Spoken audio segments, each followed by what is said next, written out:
Gracias, I'll be with you in a minute.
All right. We are live, hopefully. Okay, so everything seems to be working.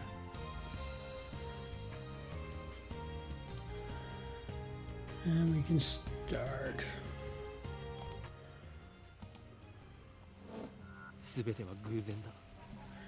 Everything is coincidence, but even coincidence is part of fate's design. I'm not losing it. I'm perfectly sane. What I speak now is absolute truth, not some childish fantasy. No matter how trivial something may seem, it has the potential to shape the future. Have you heard the butterfly effect? If not, look it up. Then you'll understand how careful you must be. Unfortunately, I didn't understand. If I had only realized how dangerous my actions were, then I wouldn't have lost her. The future wouldn't have turned out like this. But how could I have known? How could I have known that by pressing that button, I would decide the fate of all mankind?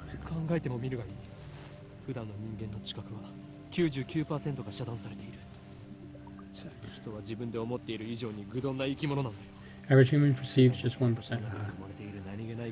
We go about our lives oblivious to millions of different things happening around us every day. Even when something catches our eye, our brain forgets it a moment later. Don't do anything careless. Don't do anything rash. Don't pretend you didn't see that. Pay more attention. The hand of conspiracy was always closer than you thought. Just waiting for the right moment to strike.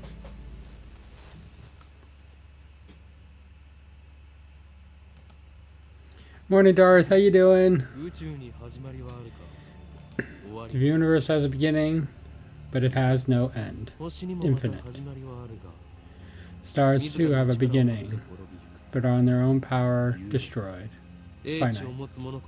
History teaches that those who hold the wisdom are often the most foolish. Fish in the sea know not of land. And they too hold wisdom, they too will be destroyed. Far more ridiculous for man to exceed the speed than for fish to live ashore. This may also be called God's final warning to us who are rebels. Steinsky. I'm sorry, Mordor. Is it about the thing we were talking about before? Hey, what are you mumbling about?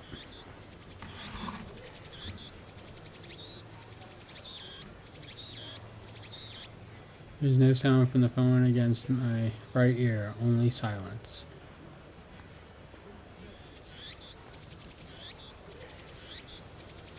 Is everything okay?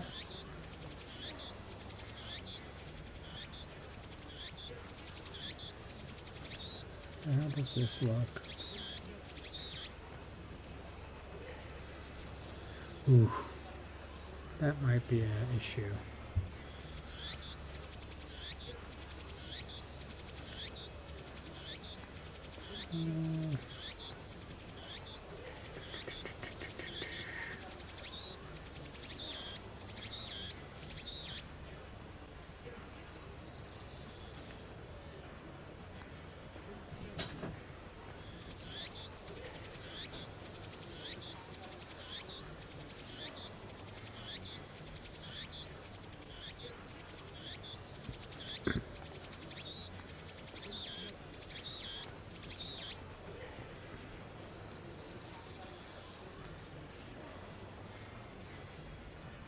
Yeah, that should work.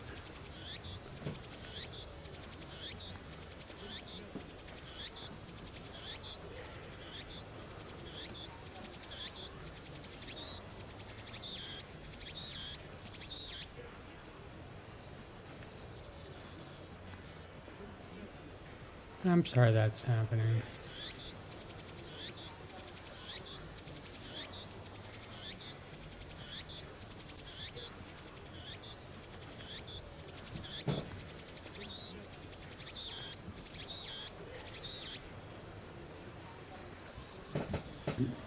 No, we're playing Steins Gate right now. I hope it cheers you up. This is my absolute favorite anime, manga,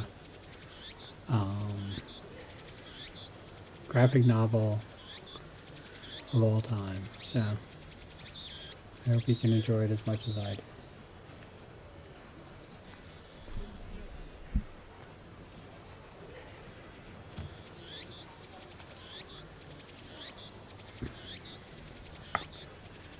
I'm baking in the summer sun. I don't know how much is.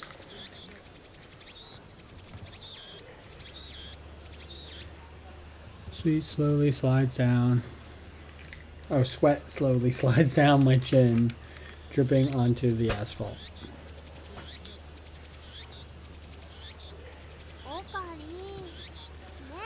Ocarin, Earth to Ocarin. Girl standing in front of me. She calls my name with an inquisitive tilt of her head.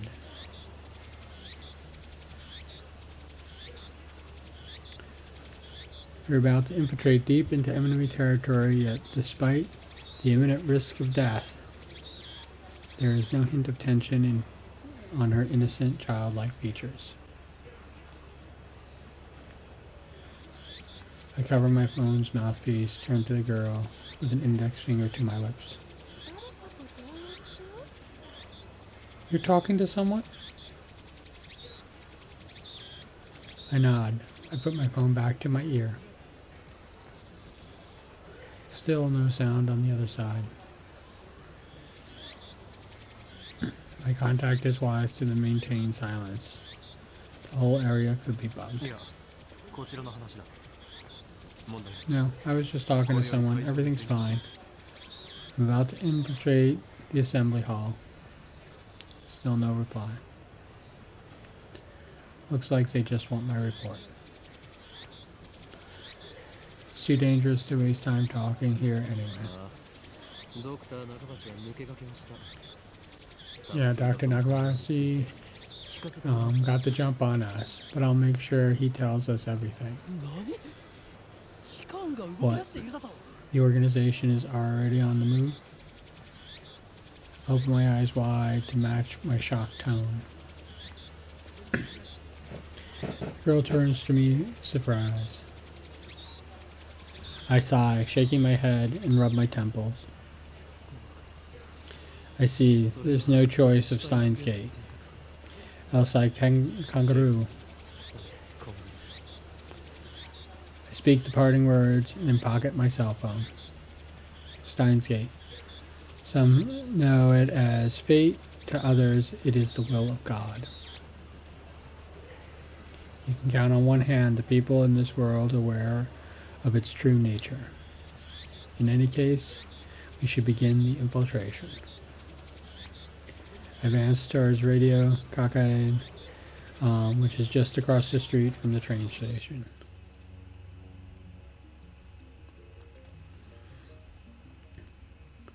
Of course, this is enemy territory. I can't just stride through the front door like an average person. I bypass the elevators and the escalators and head to the 8th floor by the stairwell. But I only make it to the 7th floor before I have to stop and rest. Who was it on the phone? Who was it on the phone? The girl, Shina Mayuri, immediately resumes our conversation. She follows me all the way here, and she isn't even short of breath. I, on the other hand, am gasping for air with my hands on my knees. Who would have thought an 8-story building would be so tall? I turn to Mayuri while wiping the sweat off my brow. If I told you, I'd have to kill you. Oh wow, thanks, Okarin. Mayuri smiles happily and doesn't pry any further. As always, she's quick to understand my position. We've known each other since we were both little. Mayuri is 16, 2 years younger than me. She is more like a little sister than a typical childhood friend. I've been looking out for her as long as I could remember. I used to hope that Mayuri might become the key to Steins Gate, but now I've reconsidered. I don't want the terrible fate for her. She should live a normal life. That's my present wish.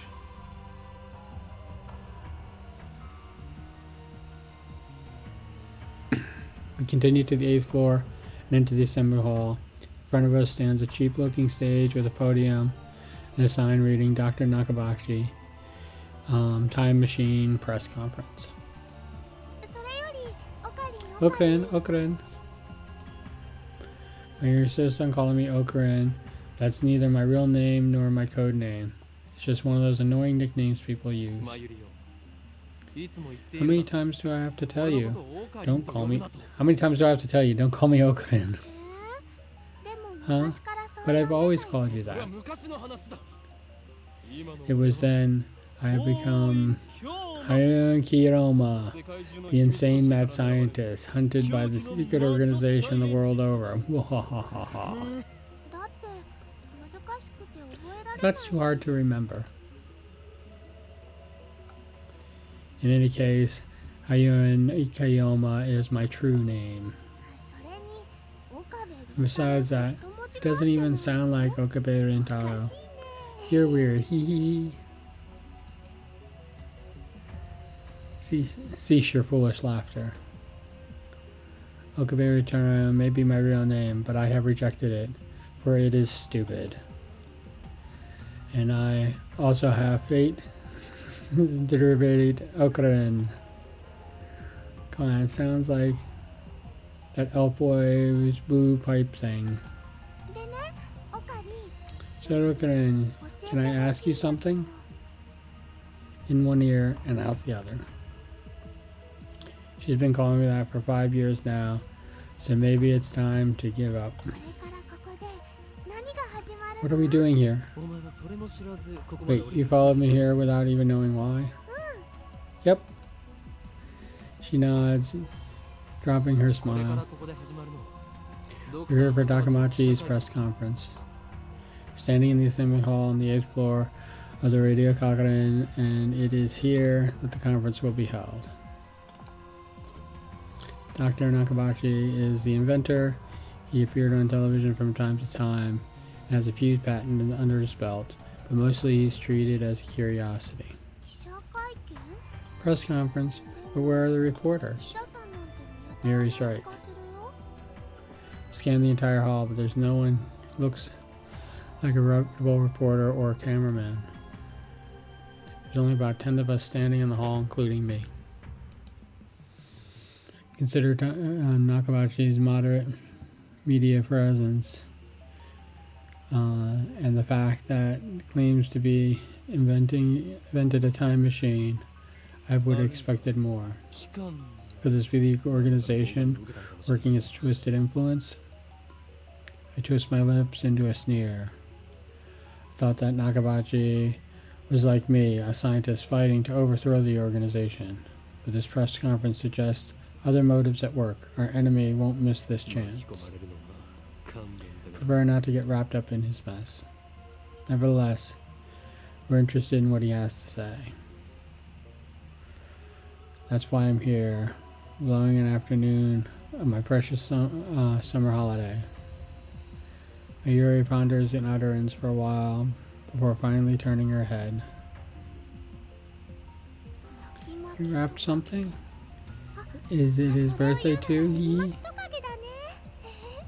I let out a sigh. Mayuri is known not only for making bad jokes, but to laugh at them too. She's always been special. Keep your guard up, Mayuri. I suspect that this won't be a normal calm.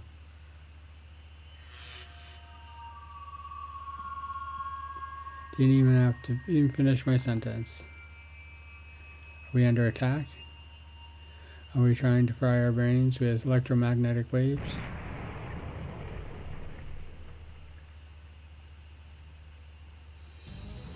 Dust falls from the ceiling as the floor shakes. We're definitely under attack. It's coming from above, but we're on the top floor. And that above us is the roof. An earthquake in magnitude 2? What does the magnitude mean again?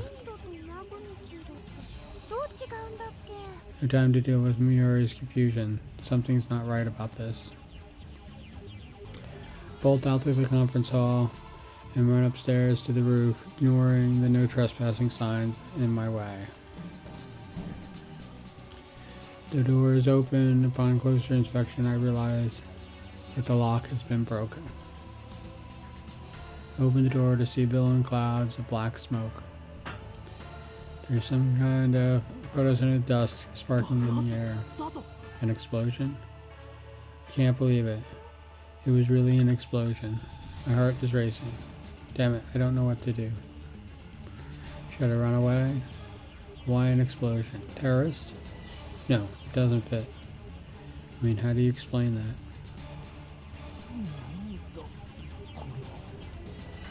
What the? A strange machine is sitting in the middle of the roof. Huge, maybe 3 meters tall. Looks like a kind of satellite. That's the thing that caused the shaking just now. Who put it here? Who was Nakabachi?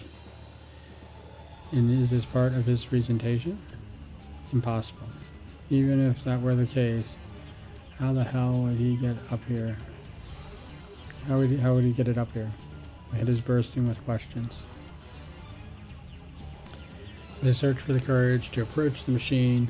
Throng reporters and the building staff burst onto the rooftop. They look just as confused as I am. Please stay back, everybody. And then a woman, who I assume is a staff member, appears and waves us back. Press conference will proceed as scheduled. She's trying to hide something. Response was unusually quick, but almost like she was trying to keep us away from that device. I got a nose for conspiracies, and this stinks of a cover-up. What are they hiding? What was that explosion? I want to know, but I shouldn't ask and risk of getting any closer. Turn to leave, but not because I'm scared or anything like that. Staff members, lead us back to the 8th floor. Mayuri is nowhere to be seen. She's not even in the event hall either. Find her on the 7th floor. Several capsule toy machines are lined up next to the plate reading Birthplace of the Japanese PC. She's gazing upon them with a wistful look. Breathe a sigh of relief and then take out my phone. It's me. I got a bad feeling about this. Something's happening and I have no idea what it is. Yeah, I know. Don't worry. I won't do anything to jeopardize the mission. Elsai Kankaru. After speaking the words, I hang up and I'm able to wipe the sweat from my forehead. The sweat is cold. Half of me hopes something will happen, the other half of me fears the same thing. Put away my phone and then look back at Mayuri. She's still staring at those capsule toys. She doesn't seem to be worried about the explosion at all. Can't decide if she's level-headed or just airheaded. What are you doing? Well, I really want an Upa. Just as I thought. Mary points to the capsule machine inside the front, reading a Kakure 3D character doll series. Rainet Kakuru is a popular anime series with its own card game spin-off. Rainet acts at battlers. They even hold international tournaments. Upa is the series' mascot character. It resembles an elliptical egg with limbs sticking out. It's some kind of deformed dog. It's what they call an ugly cute character. High school girls find these creatures adorable for some reason. Last year, an ugly frog character was the rage. His name escapes me though. And go for it. I can't guarantee you'll get an Upa though. Yuri gives me a troubled smile.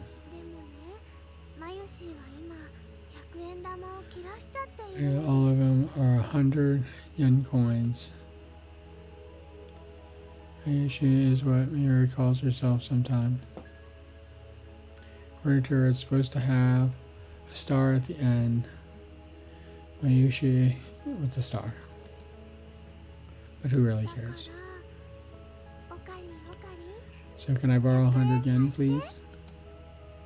She holds out her hand. Looks like a begging puppy. She looks like she was planning this from the very beginning. Well, at least she didn't say, give me. Do you think it's that easy, Mary? You get no money from me. Instead, I'll show you how harsh life really is. Pull out a 100 yen coin, set it into the machine slot, and spin the lever. Aha! I open the capsule and take out its contents. Mary leans forward eagerly to see what I got. It's an Upa! It's metal! It's a metal Upa! Is it rare? Super rare. While I examine the metal Upa, the boy who watches us tries his luck in the same Rainet machine. A normal Upa. He looks at my metal Upa in resentment. Turn around, a sparkling eye also fixed upon the Upa. Hey, high school girl, you're acting like a little kid. Give the creature of metal to you, Mayuri. Honestly, I don't want it. Really? Are you sure, Okuren? Name's Haryoda Kayama. Thank you, Okuren. Is she doing that on purpose? Thank you all for coming to Dr. Nakabachi's Time Machine press conference. Hear the announcement from the floor above. Sounds like they're starting. Head to the stairs. But Mayuri doesn't follow. Let's go, Mayuri. Just 1 second. I gotta write my name. She's preoccupied with the metal Upa. I go on ahead.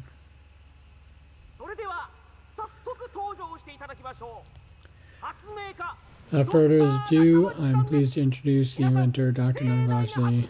Please welcome him with a big round of applause.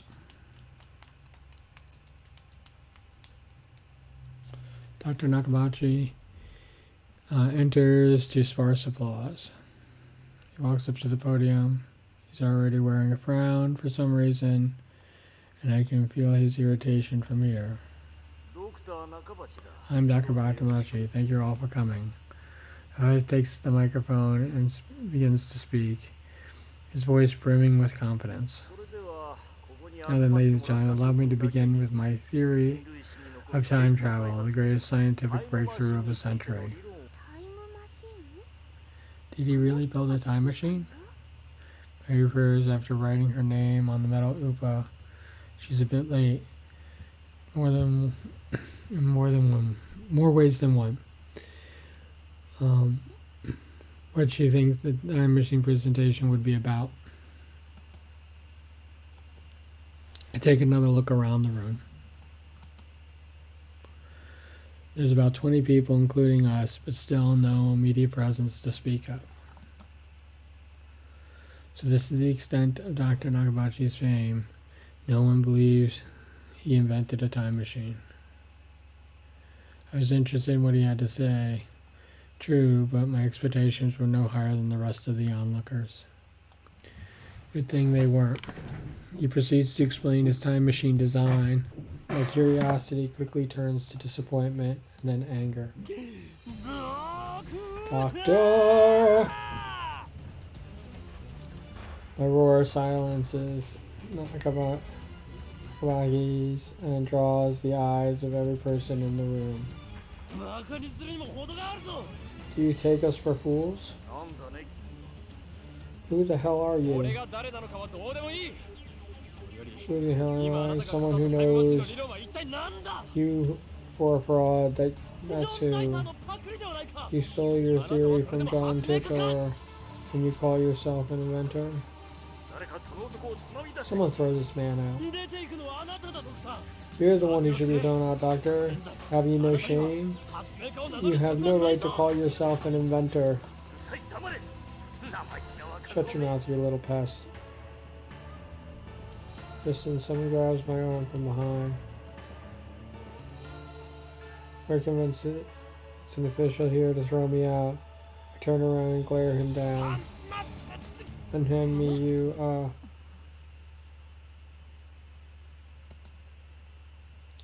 It's a girl about my age. Her intense stare seems to challenge me. I take a step back. Her face looks somehow familiar. Where have I seen her before? Ah. We haven't met, but I know her face. This is Misaki Karasu. A few days ago, my friend Daru showed me a magazine article. The girl genius gives lecture in Akihabara. Article about a 17-year-old girl who had just graduated from American University. Her thesis was published in major scientific journal. Girl genius, Makazi Karasu. I recognize the stubborn-looking girl from her photo. She's even wearing the exact same scowl. What business could a genius have with me? She takes a quick look around the room and then back at me with a stern expression. Come with me for a moment. What's with the attitude? She obviously is not staff, and there's no way that Misaki Karasu would be working with someone like Dr. Nakabachi. Which means no. You're with the organization. Huh? Your tendrils have gotten this far. I've made a grave mistake. Stop fooling around and come with me. My outburst has already attracted too much attention.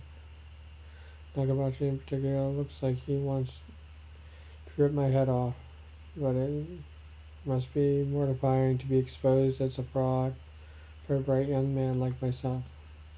Anyway, I mustn't draw any more attention to myself. The organization gets wind of my presence here, could endanger Mayuri, to say nothing of these ignorant civilians. I let Makisi Karasu lead me out of the assembly hall.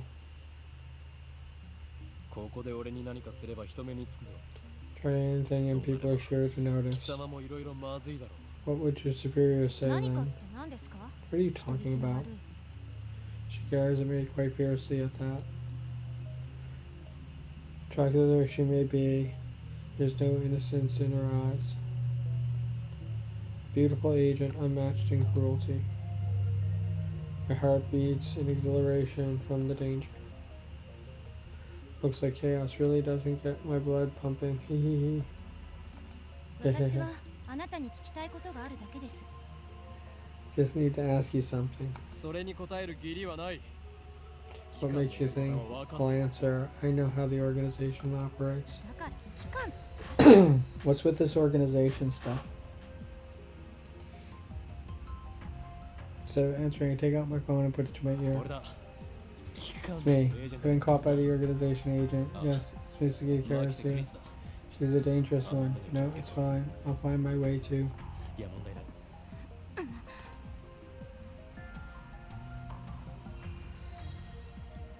Karasu suddenly snatches the phone from my hand.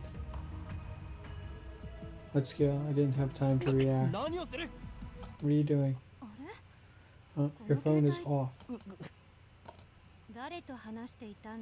Who were you talking to?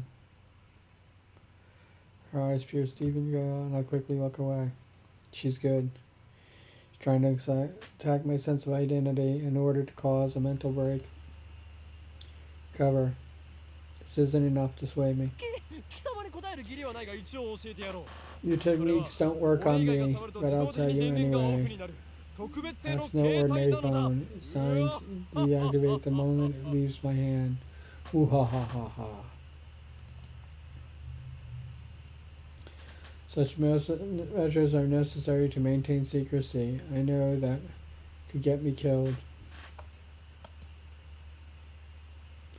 Quickly retrieve my phone and wipe the cold sweat off my forehead. Phew, that was close. So you talk to yourself. Go. This is bad. Ordinary methods don't work on Mitsuki Karasu, the genius girl.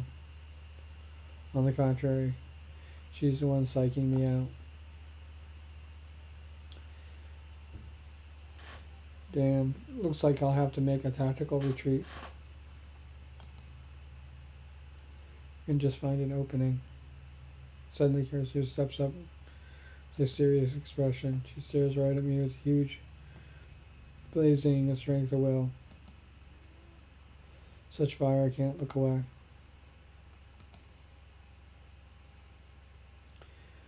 Someone with such pure eyes really be an organization agent? What were you trying to tell me earlier? What are you talking about? 15 minutes ago, before the conference started. Nonsense. It's the first time I've talked to you. I was with Mayuri and at Upatoi 15 minutes ago.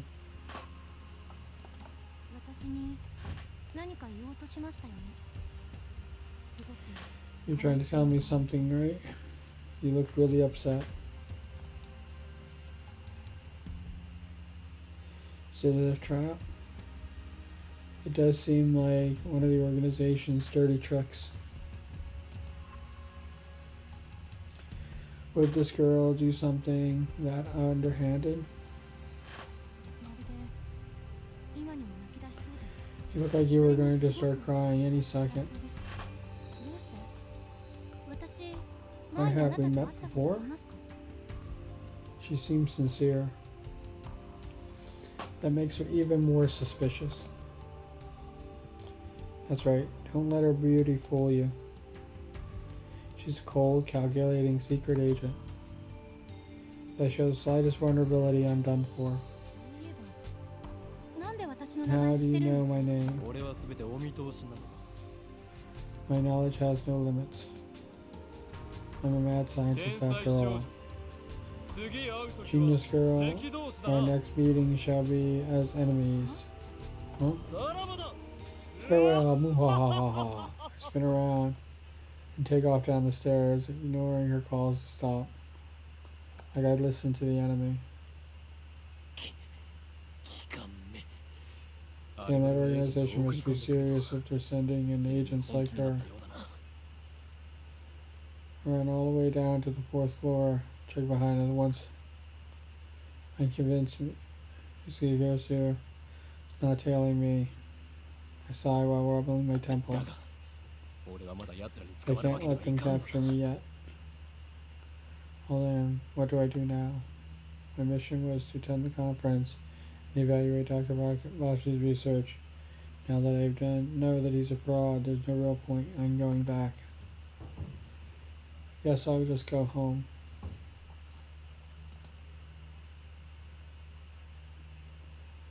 Wait, aren't I forgetting something important? Let's see now, what is it? Damn, I left my Yuri behind. Maybe she'd be a liability. Shouldn't have brought her along. I was trying to prioritize her safety, but I got careless. Try calling out for her if she's alright, and I can have her meet me here.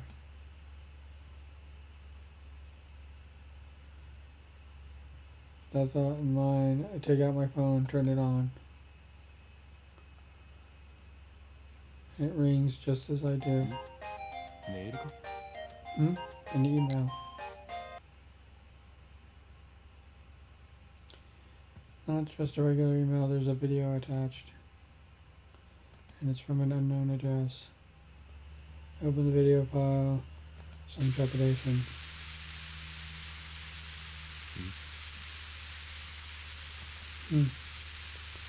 Nothing but noise. Is it playing?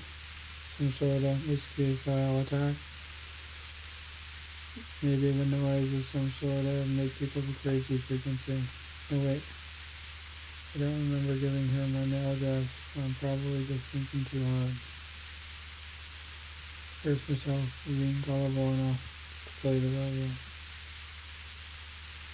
I have more pressing matters to deal with anyway.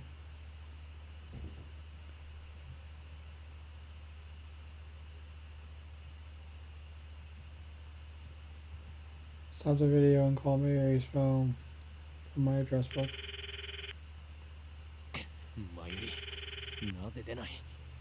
Yeah, well, I won't pick up. Because I have to go back into the assembly hall. Things will get messy if I bump into Mitsuki Karasu again. Wait, don't tell me. Did that Tempatao kidnap Mary? Damn you, just how the organization operates. Even without Mary isn't an option. Call me a protector. She's like a little sister to me, and there's very real danger she might wander off somewhere the moment I let her out of my sight. Mary's always been like that. Never know if she'll be there when I turn to look up. In a sense, that's why I became her Kayama. I have to go back for her.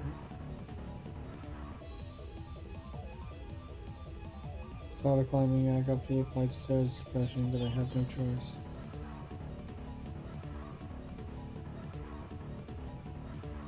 When I get back to the assembly hall, Dr. Vashi's conference has just finished. Nobody's on stage. The phony inventor has already left. 20 or so members of the audience are starting to pack up. Soon find Mayuri. She's in the corner looking lost.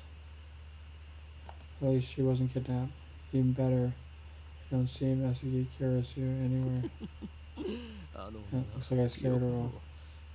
So be it. I'll let her go this time. Still keep my eyes peeled as I run up to Mayuri. Mayuri, Mayuri, why didn't you pick up? We're leaving. Look, my Metal Upa ran away.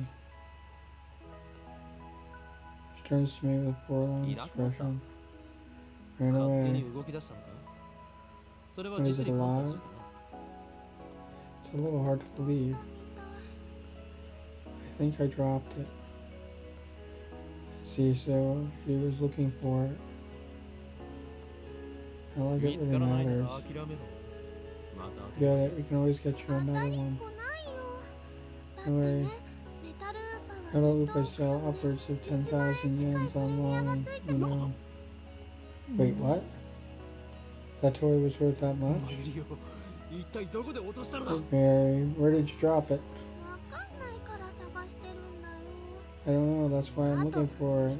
Even if we find it, you can't sell it, okay? Wow, 10,000 yen. I'll fund my research. I said you can't sell it. And even if Mayushi's name is on it. Let's begin search for the Metal Upa. Upa Upa, come on. Come on, wherever you are. You call it, tries calling it name. But I don't know if she truly expected it to respond. By the way, Tuturu is Mayuri's catchphrase. It means, actually, I've never bothered to ask what it means. Anyway, the Metal Upa is nowhere to be found. Maybe she didn't drop it in the assembly hall or on the 7th floor landing near the capsule toy machine.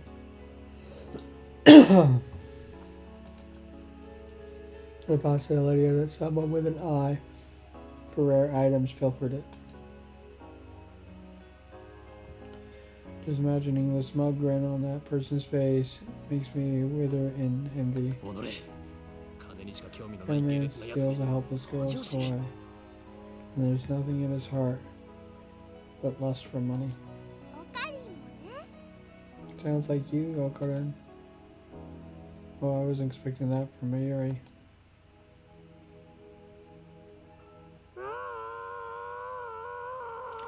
Ah. What was it? Was that a scream? I think so. Only the presenter and a few other people are left in the assembly hall, including Mayuri and me. Less than half the audience remains. Everyone else looks at each other in anxiety, startled by the scream. Even I cannot suppress a shiver. First explosion on the roof, and now this. What's going on here? Mayuri is squeezing my hand tight. Stay here, Mayuri. Take a deep breath, prepare myself, and head to the direction of the scream. Echoes lead me down a dark, empty hallway on the same floor. Pretty sure it came from around this corner. Crouch down and turn. Keep my eyes and ears peeled. Any sign of danger. There at the end of my eye, I see it. Something on the ground. No, someone. Motionless. Who is it? Clothes are familiar. It can't be.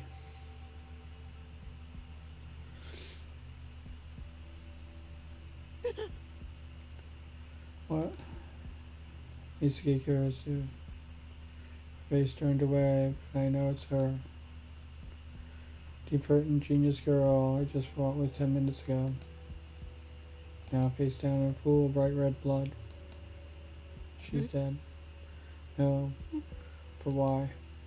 Suddenly I realize that I'm shaking. I want to run away. I shouldn't have come. This is wrong. Someone killed Mitsuki Kurisu, and there's no other explanation. Who would do such a thing? There is no one else here. Oh,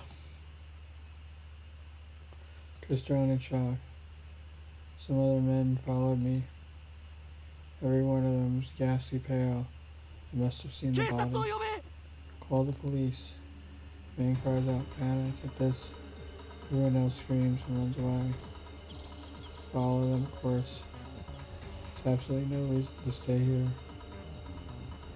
So basically, Karasu supersedes my instinct and urge to flee. Back at the assembly hall, Mayuri is waiting for me with tears in her eye. What happened, Okarin? We're leaving. Grab Mayuri's hand and run. Race down the stairs, trying to derive the image of Karasu's dead body from my mind. I can't. The redness of her blood is burned into my mind, more than the sight of the body herself. This is my first time seeing a dead body. Is this what it's like when I realize that she's dead? I feel chilling terror and surge of nausea. That was all I felt, fear and disgust. Shouldn't there be something more?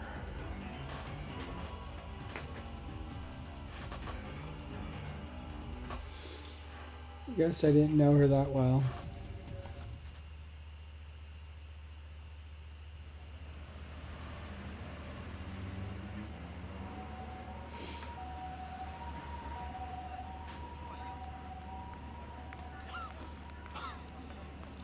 Haha.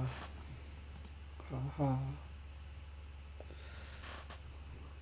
Finally stop once we get out onto the main street. Chute Odori. Just founding my breathing labor from running down the stairs at full speed. What happened? You're looking really pale. Mira doesn't seem to comprehend the situation. I guess it's because she didn't see the body. She's not even breathing hard. She looks slow, but she's actually pretty fast on her feet. Someone died. Eh? Take several deep breaths. The color of the blood stained my brain. They calm down a bit. Mitsuki Karasu is dead. And I don't know who the killer is. Sirens in the distance. Guess an ambulance will be here soon. And the police will arrive and the area will become a crime scene. Now before the crowd milling through Akihabara, have no idea what has happened. Everyone is going about their business as usual, in search of our electronics, Moe and porn. Moe. Just another day in Akihabara. Take my phone out of my pocket, out of reflex. I'm not sure what I plan to do with it. Oh, I know, my friend Dara. I keep telling him. I'll tell him what happened now, just now, since he knows Mitsuki Karasu. Says it might be disrespectful to the victim. But my adrenaline is pumping and I can't make calm decisions after witnessing something like that firsthand. The Zakumas are after all.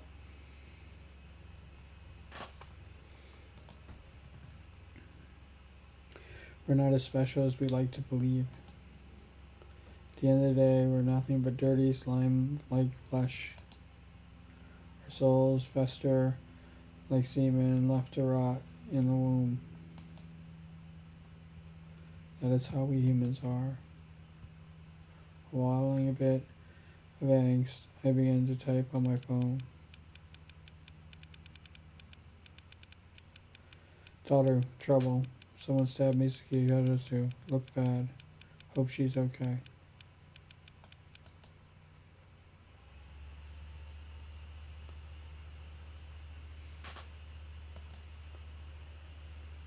I don't know if she was stabbed. That just seems like the most logical explanation given the amount of blood and the absence of a gunshot. On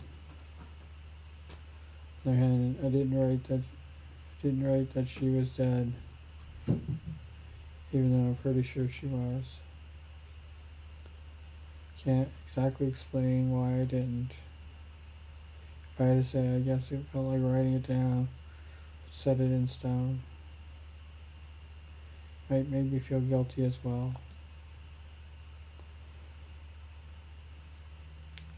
The thought brings a smirk to my face. It's not like I'm the one who killed her. Why should I feel guilty? Just saw someone's death up close. And only a few minutes later, I'm smiling. Am I really that cruel and cold?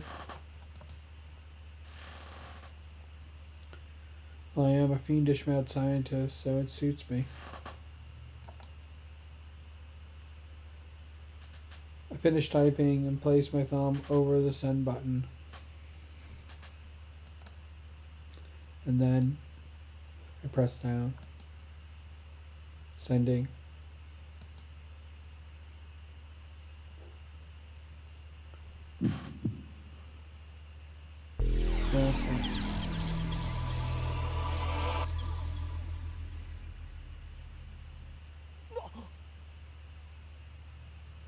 What?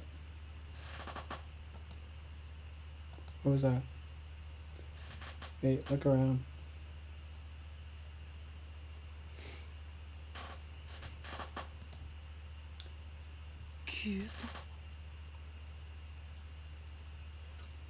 They're gone. Summer break. Noon. The busiest street in town.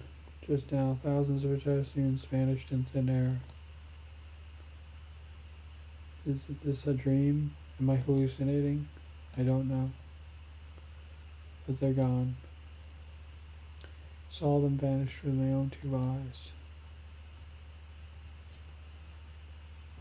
I stand petrified, speechless, and alone on the empty street.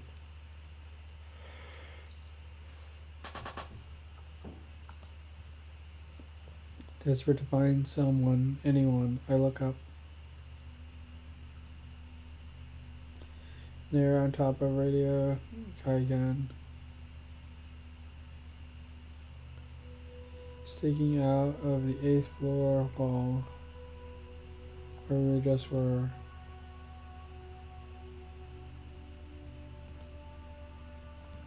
There's a crashed satellite.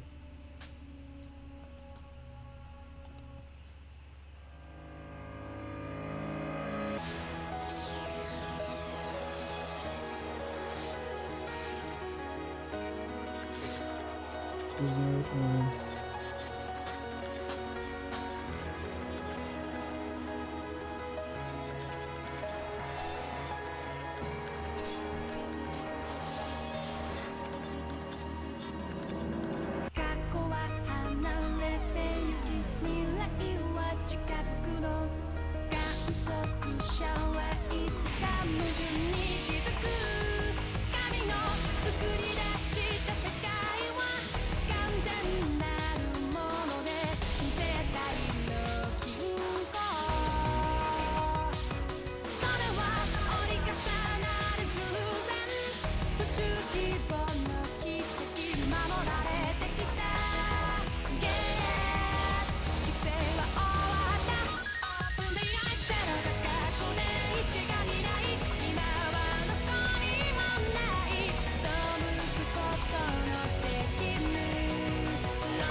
Look over there again. Let's go back to the opening.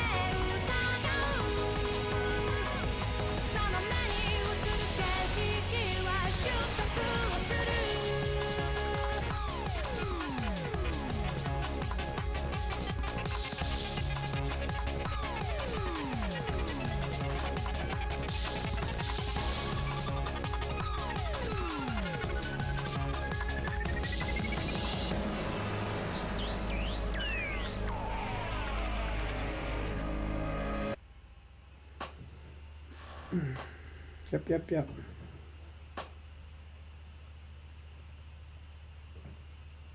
I got an achievement unlocked.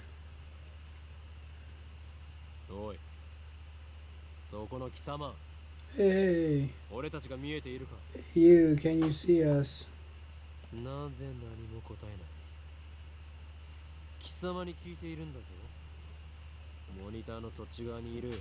Thank you for the high rate stretch. I will do another. I'll do another stretch. Stretch. I'm asking you a question. Yes, you on the other side of the monitor. Oh, they're talking to me.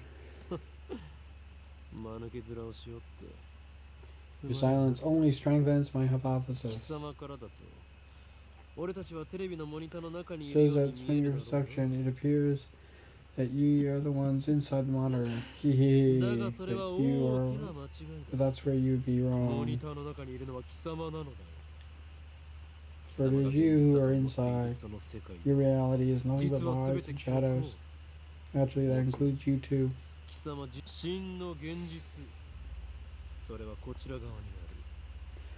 True reality is on the side of the screen. Don't blame me. I don't blame you. Few are those who can handle the truth.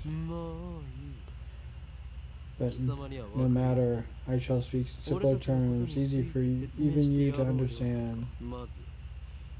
This is the Future Gadget Laboratory, located in Akihabara District, Tokyo. We call it simply the lab. Our purpose is to shatter the system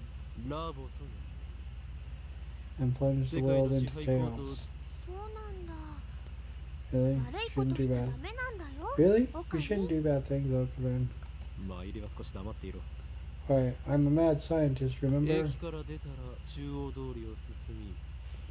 station, head down until you reach Tsuhiro Station, and take your left.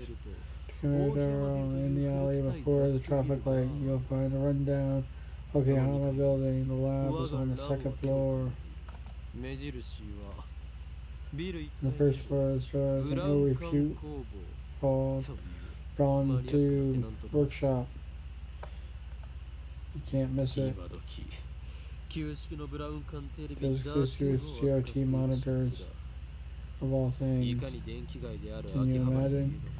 Even in the heart of Akihabara Electric Town, the demand for CRTs is practically non-existent. The proprietor of Braun 2 Workshop, Tindara, is also the owner of the building. That is how he can afford to maintain his ridiculous niche hobby now, even as the land values continue to rise. He may seem rough, he is no match for my charisma. Now the entire second floor is mine. Next to nothing. I digress. The Future Gadgets Laboratory is currently experiencing severe shortage of manpower.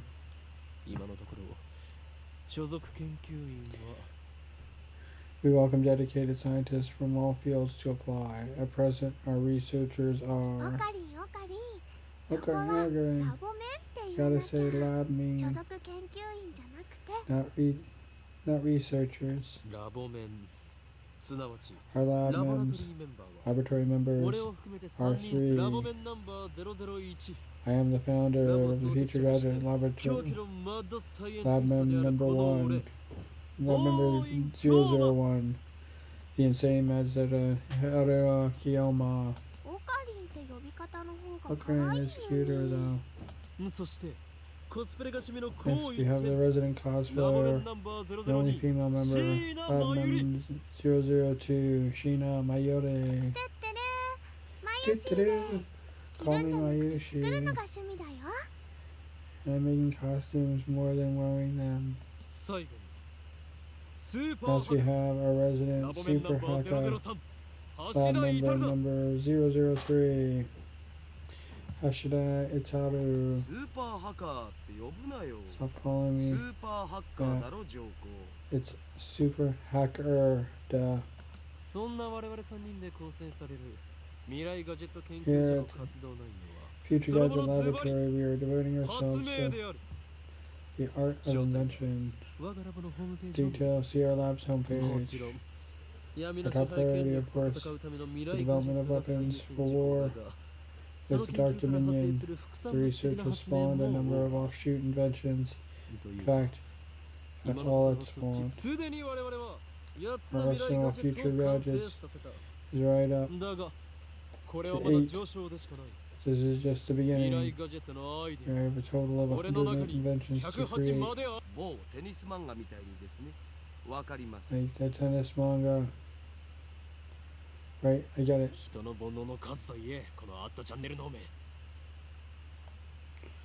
No, it's never earthly desires, mortals, you at channel junkies. I told you not to interrupt me when I'm talking. Yeah, I wouldn't want to interrupt you talking to yourself.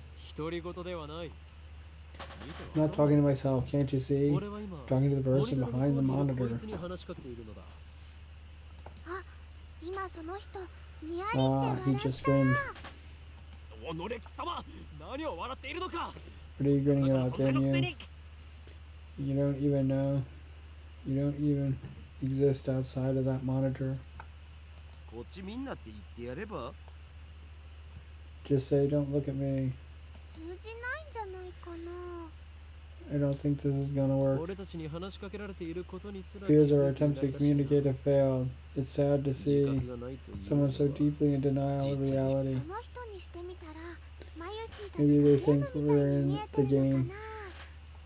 Doubt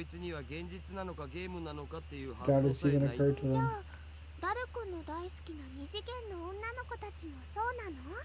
Aren't your 2D girlfriends the same way? That's different. Those girls are my wives. No one cares about your harem. But Mayushi touched upon a very interesting theme, you know. What if we're actually just characters in a game? Anyway, we can know for sure. No. Come on. These questions are meaningless. Our time is better spent thinking of ways to destroy the system.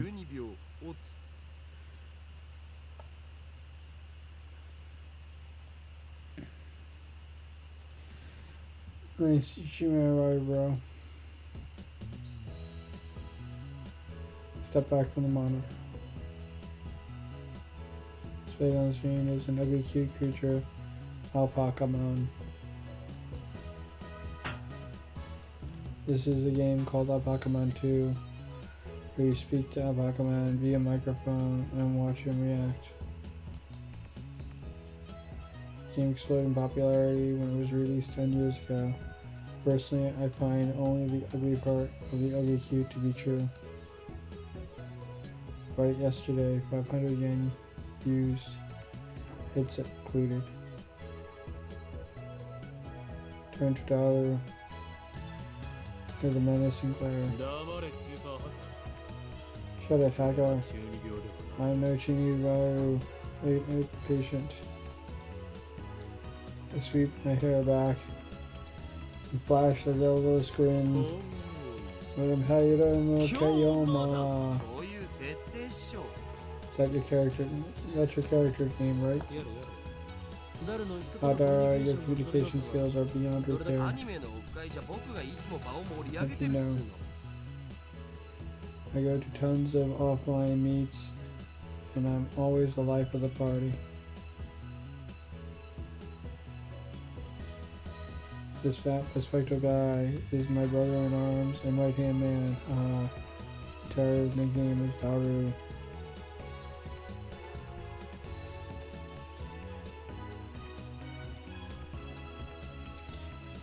He's a hardcore otaku, and you can always find him in front of the computer playing games and watching anime. He has 2D wives on whom he cheats with 3D maids. I don't agree with his preference, but to him, anything is fine as long as it's my way. He's a reliable and skilled partner who brings my ideas to fruition. Despite his insistence that software is not his forte, he shows remarkable aptitude with hardware as well.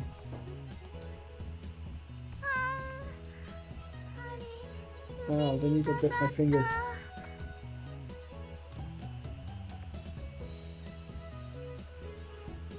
Over here nursing a big finger, we have Sheena Mayuri, a 16-year-old high school student. If you can believe it, I've known her since we were both small. She is also an otaku, nowhere near Daru's level though. This Ditsy girl is in charge of the lab's official costume division for women, and today she's working on a costume at a usually pace.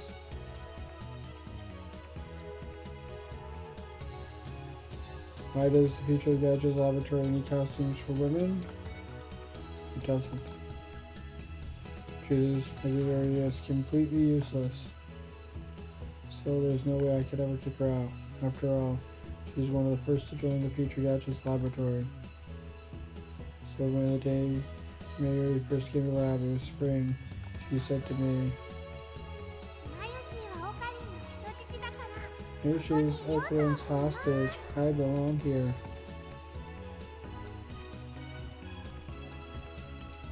Well, that certainly was cryptic. Her offer was my salvation. She was first to join my magnificent quest. She saved me from solitary life on the run from the organization. I will never forget her kindness. Mary doesn't have to be useful. Her being here is enough. So did Alpaca Man say anything? Yeah, nope, nothing. Human-faced alpaca inside the monitor was completely unresponsive. So unresponsive you think the game was bugged. Whatever, I give up.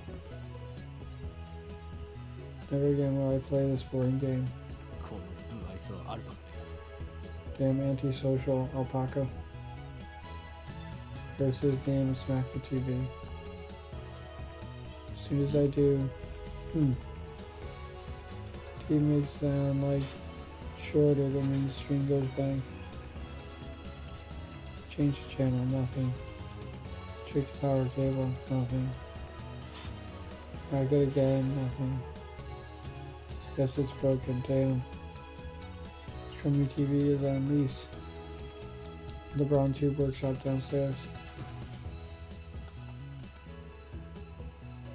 It's probably just old. He made Mr. Alpaca angry. And we'll have to get it repaired later.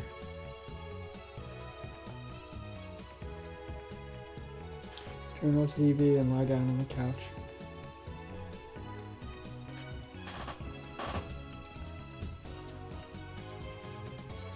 Caught up with the humidity of Japanese summer, I stare up a suspicious stain in the ceiling wall while fanning myself. Close my eyes. What actually comes to mind is that impossible scene I saw an hour ago. You're gone.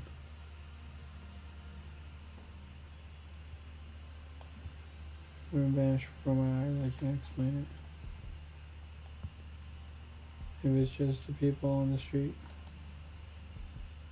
People in the stores gone, and the restaurants gone, even the cars vanished, drivers and all. All happened in a blink of an eye. And the empty city spreads before me.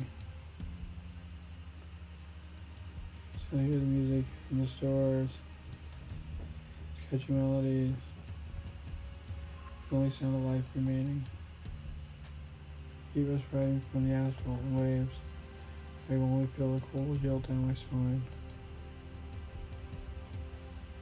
Just as I stood there breathless until What's wrong? Mary's always brought me back to reality. Mary hadn't disappeared. She was right here, looking at me with a questioning eye. Everyone disappeared just now, right? Huh? You saw it too, right? Just now. Before our very eyes. Panic. I took hold of her enormity just as what had happened struck me. Unable to control myself, I grabbed Yuri by her slender shoulders and shook her. Did you see it, Mary? You saw it, right? What? Mary popped back and forth from the shaking.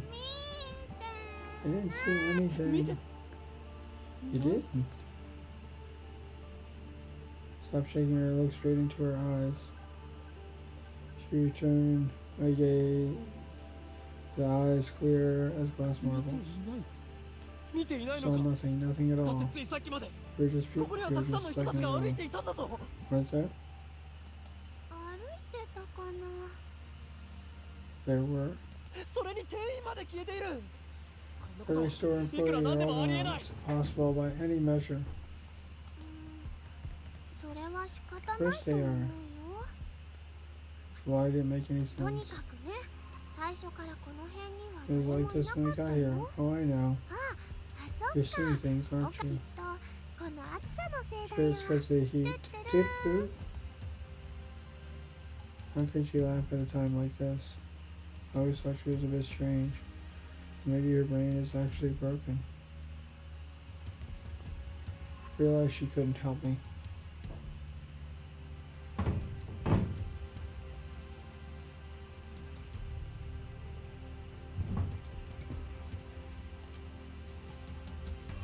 No one else to turn. I looked up at the bright sky. Just want to take a little bit of a break. Yeah, the beginning of this is all pretty much exposition, so there's no real interaction with the phone. I can't stop this part from happening, or I don't have another option.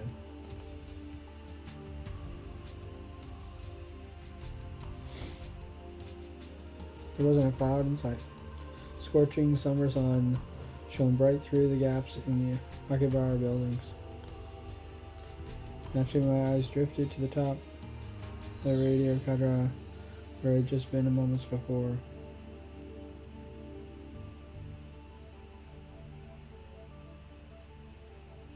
There it was, the enormous machine. Some kind of satellite embedded into the roof of the building. And like 5 minutes before, I found Mitsuki's body in a pool of blood.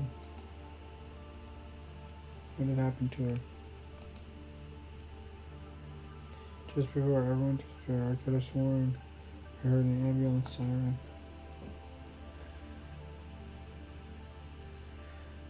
Mitsuki Karasu might still be in the dark, narrow passageway, cold, bloody, and alone. That disturbed me. The question at the forefront of my mind was, what the hell is that satellite doing there? Right before Dr. Mark's presentation, the building shook like a bomb exploded. The roof was, the door had been locked, had been broken, and beyond it had been placed a satellite machine shrouded in smoke and glowing dust. When I first saw it, the satellite was on the rooftop. That's not like what I'm seeing now. Satellite penetrated the top floor of the building, obliterating the room where Dr. President had been held. Falling out of horror without burning out the atmosphere somehow.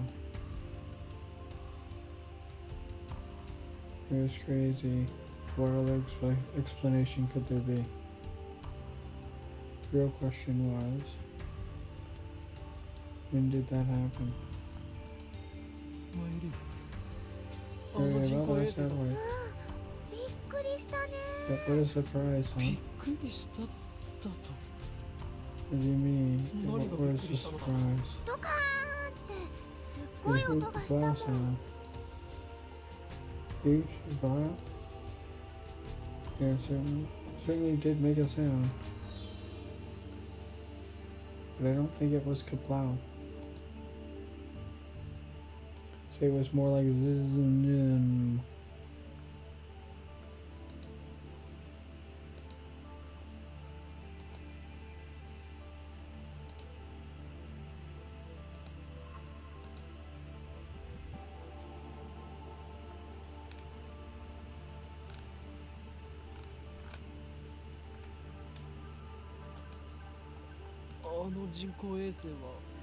That satellite fall out of the sky? Do you think any aliens were on board? Had I lost my mind?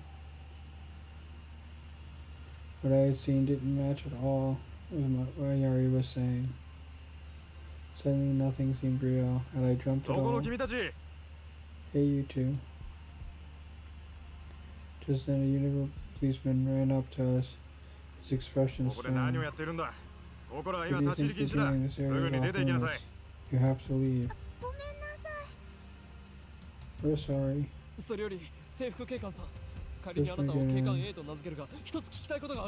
call you Officer A. I have one question. Officer A. All these people just vanished. You saw them too, didn't you? Get out of here. I was quickly losing confidence in my own memories. Decided to tell him about Mizuki. Been calling an ambulance before. I could. Look, don't have time for your nonsense. He only looked at me, took me by the upper arm and said, "No one got stabbed at Radio Kachan." What? How could he say that with such certainty? I was trying to comprehend the situation. The policeman led us away.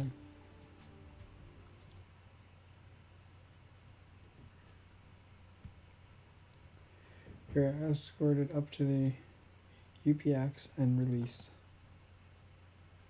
There were people at the UPX like usual. Actually, far more people than usual. The place was packed. Just as the Officer A had said, Jirodori had been blocked by the police, so no one could enter. There was nothing we could do, so we head back to the lab. That brings us to the present. I'm baffled.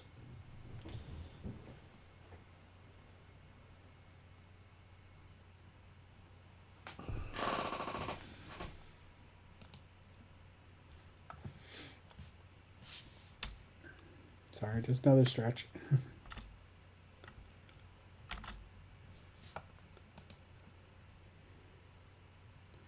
A whole hour since the beginning of Nakamaru's presentation really happened. Checked online for any news. Net is buzzing by the mysterious machine that crashed into Radio Kachan. I keep missing these. All major stations in Tokyo, even Totipi, are running special bulletins about it. Fortunately, it doesn't look like anyone was hurt, but Jirodori is still closed off. Akihabara Station is jammed with reporters and curious onlookers. Nobody's mentioned anything about the disappearance of thousands of people from the Akihabara streets, nor about Misaki Kurosu's murder. It's all a mystery. A mystery. I see, so that's it. And so I sprang to my feet, a wide grin on my face. Manburi turned and stared. So all elaborate cover by the organization. Their influence has corrupted the local law enforcement, which means our entire government may already be under their control. My God. They underestimated me. For I am not so easily played. One day I will expose their deeds and put an end to their reign. Having come to a satisfactory conclusion, I take my solitary bottle of Dr. P, my favorite soda, from the fridge. The lab has no air conditioning. Ice cold drinks are essential. The elixir intellectuals, a drink fit for geniuses. Fit for a genius, sorry. Coal is better. Ocarin really loves his Dr. P. Any man who doesn't know the greatness of this beverage. Muhahaha.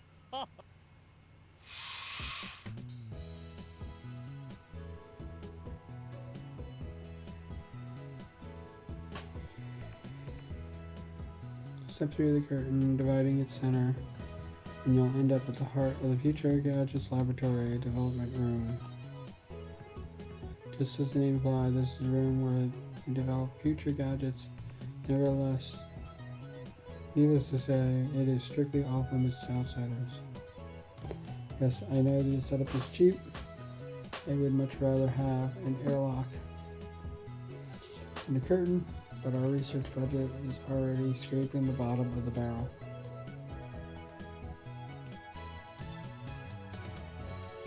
Besides, what's important isn't money, it's ambition.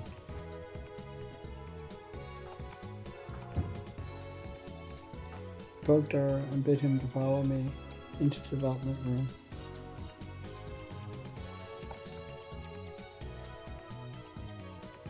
All the windows here are weather stripped and packing tape, so it is dim and hot, like almost like a sauna. I'm wanting to buy an air conditioner for the lab, but there's no money for that. We currently accept donations. On entering the development room, pick up the lab coat, sleazily draped over the chair, and put it on. I always wear a lab coat in the development room for practical reasons, as well as the symbolic ones. Dara, however, refused to wear his.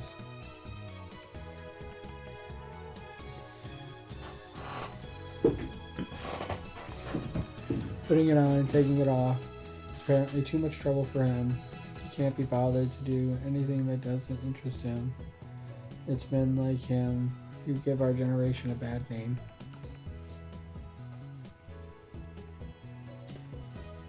His lab coat, purchased from my own pocket money, I might add, just sits on the shelf. Never been worn, probably never will be. Tara, is the plan progressing smoothly?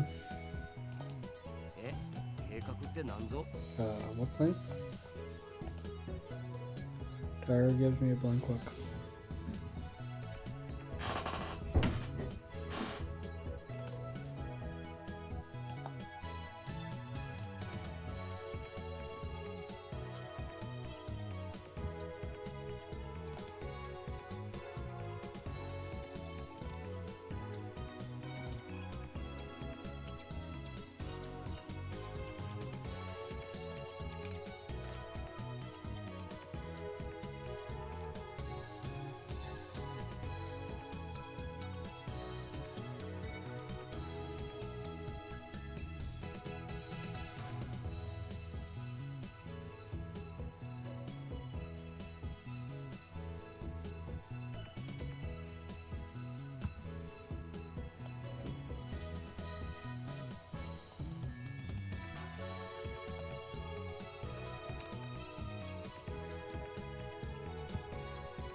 I'm a little bit hot, but we're okay.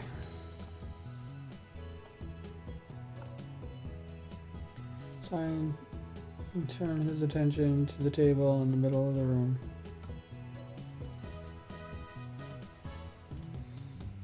Sitting majestically on top of the table is a commercial-grade microwave oven.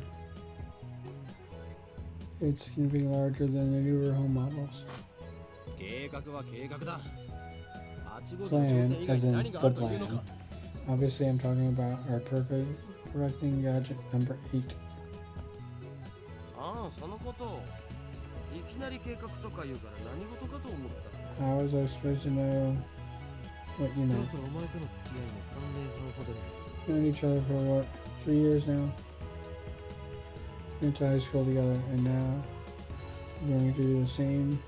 We're going to the same university. We share an inseparable bond, like prison cellmates. He's only been a lab member for 2 months, so.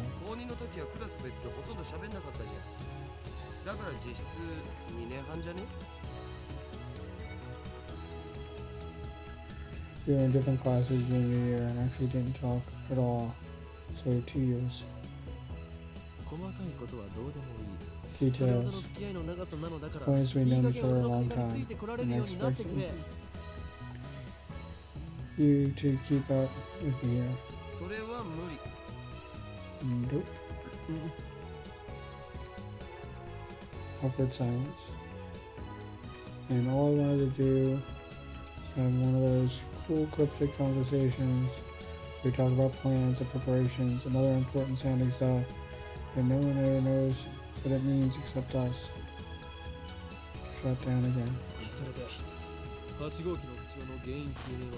So are we any closer to figuring out what's wrong with gadget number 8? Not yet. So far, Future's Gadget Laboratory has completed a total of 8 inventions. As explained to Pac-Man, Laboratory's primary goal is to develop weapons for war against the Dark Dominion, led by the organization that rules the world from the shadows. At present, we haven't completed any inventions of the sort. On the contrary, we haven't even figured out how we should make.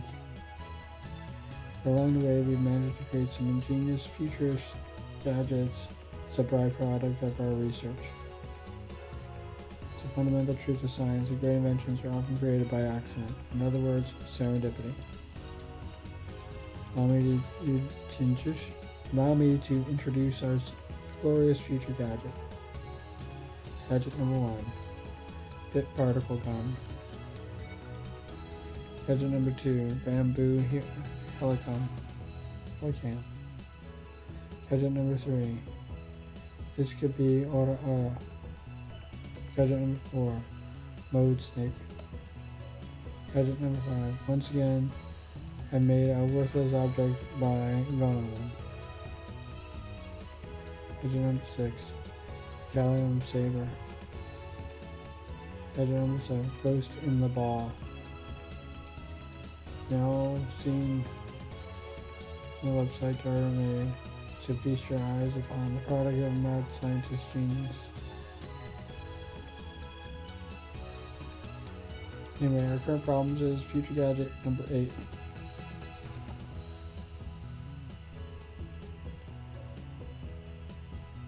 I hope so. It should still exist.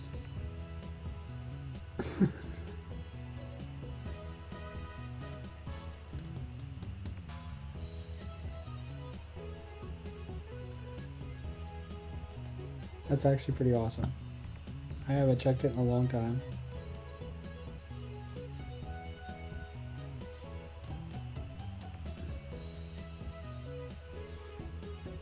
They actually built a crash site satellite in the building as well.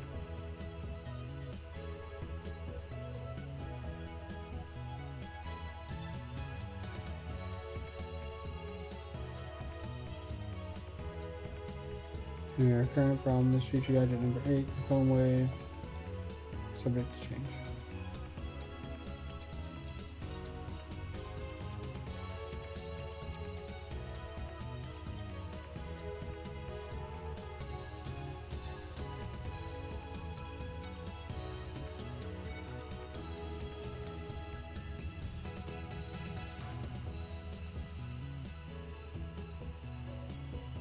We should connect to the network.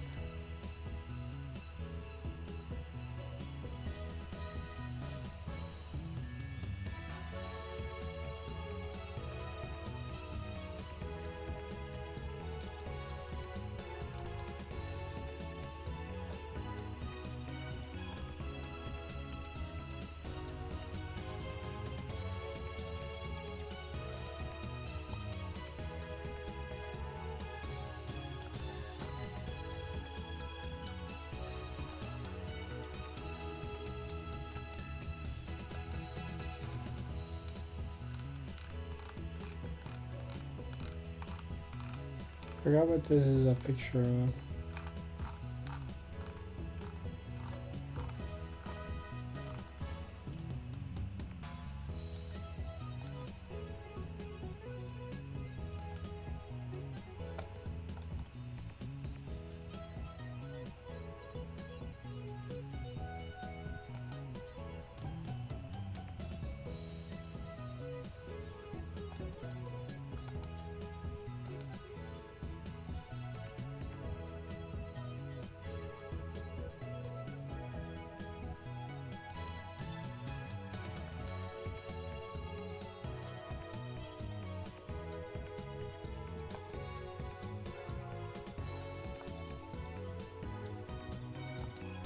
Okay.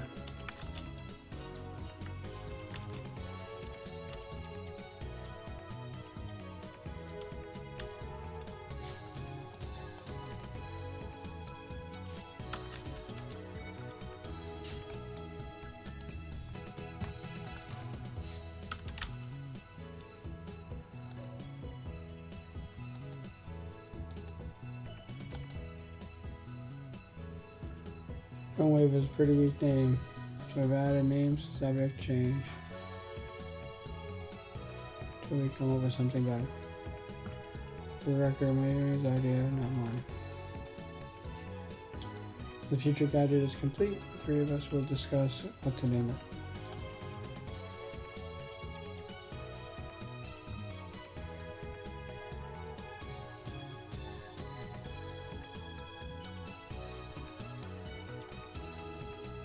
We should probably save.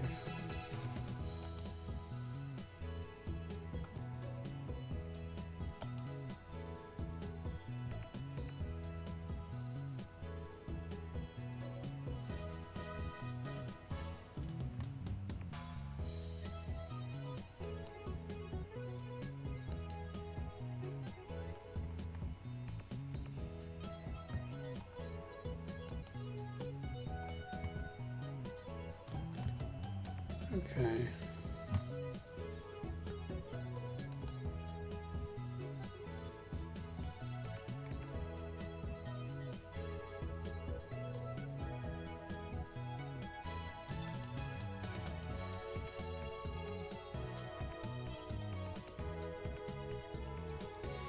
Prefer names based on mythology.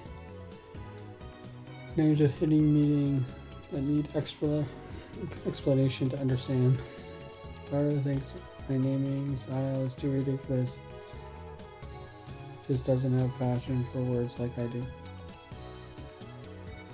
Maybe can't be bothered to remember a difficult name. She says it doesn't fit. They don't fit her head. Okay.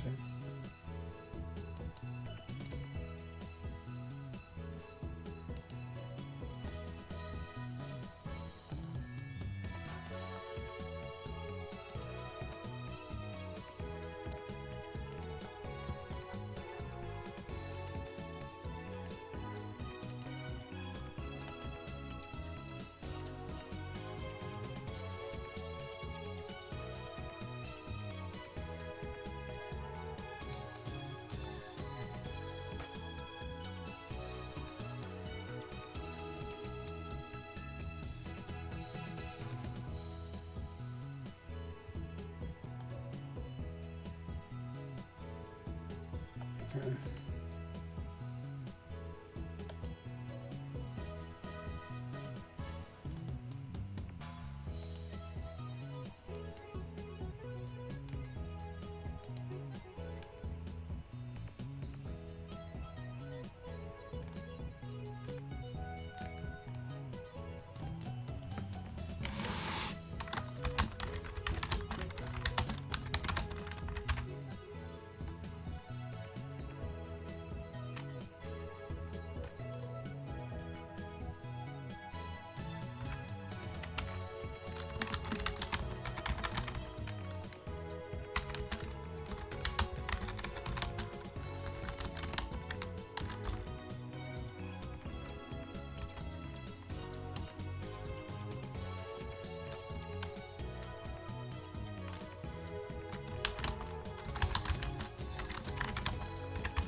Okay, alright.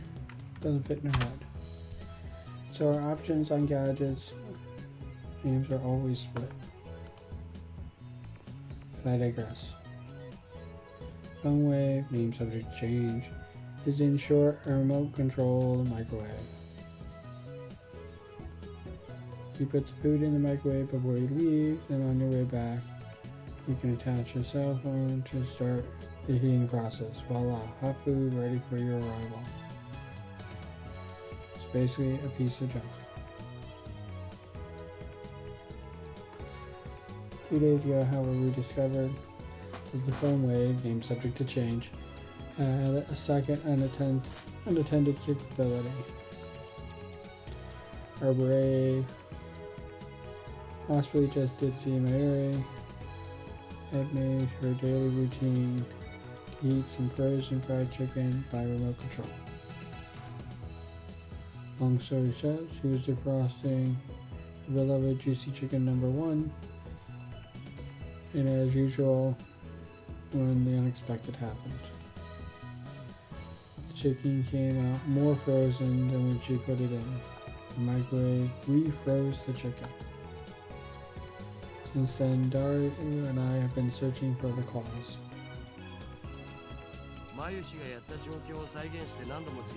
Tried copying what Mayuri did, we just can't reproduce the freezing phenomenon.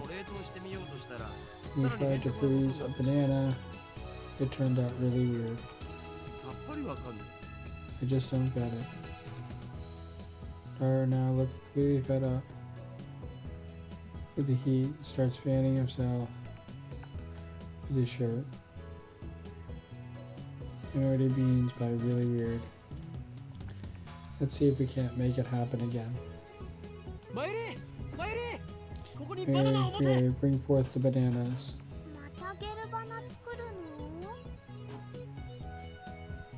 Are you going to turn them into jalabanas again? That's been bugging me, Mayushi. Can you stop calling them jalabanas? Jalabanas? Jalabanas are jalabanas. Take a banana from Mayuri and stick the whole bunch into the phone wave, name subject to change.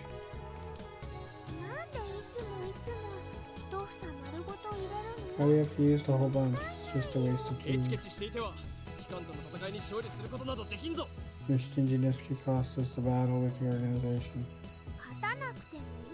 That's fine with me. Mayushi always buys the bananas. Now Mayushi can't eat a single one. Next time, we'll only do it with one banana. I already put the whole bunch in, so ignoring your hungry complaints. The phone wave, subject to change, is simple to use. It's a microwave with a phone taped on. The number is already in my address book. I just need to call the phone wave. Where did I put my phone? Checking my fans on. Now where did I put my phone?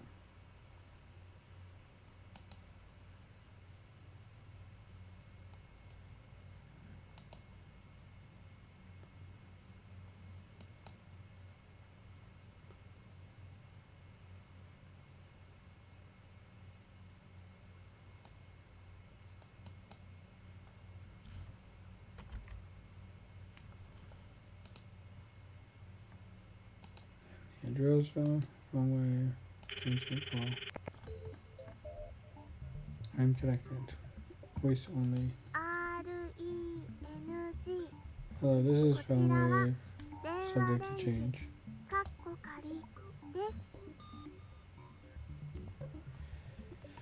This is voice only. Usually guidance. The systems are programmed to operate the phone wave. Do you hear Mayushi's voice? Right, trying to listen.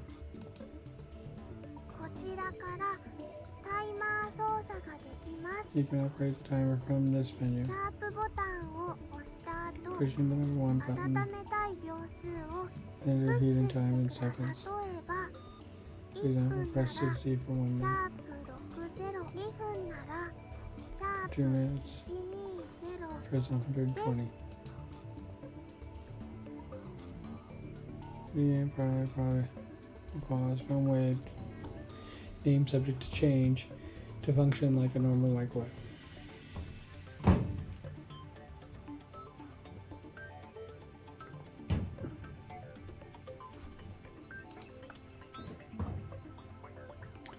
So we're going to slippery mess up and enter 120 pound. And 120.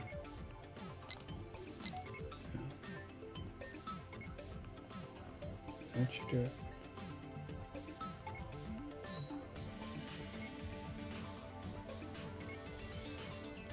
This method was originally a simple mistake on Mary's part, but somehow it started the freezing process. Always ever keeps alive. Turntable begins to rotate. This turn right, then spinning backwards. Backwards. Never noticed that.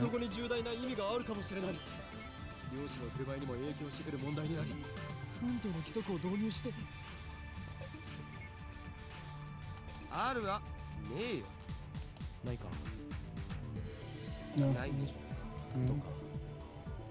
Okay. Here's wait and stare, spinning bananas. After 120 seconds pass, the microwave chimes. Harry takes the banana out. ゲルバナの出来上がり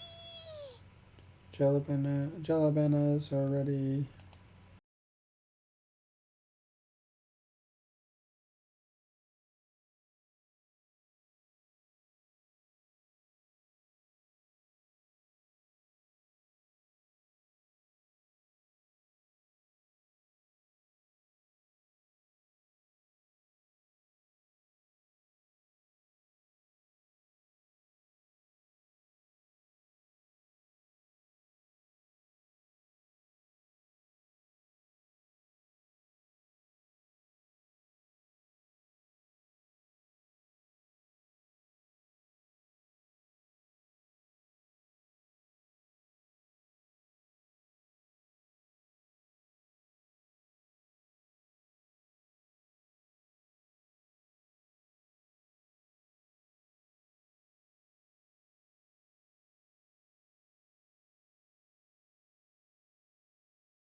No way.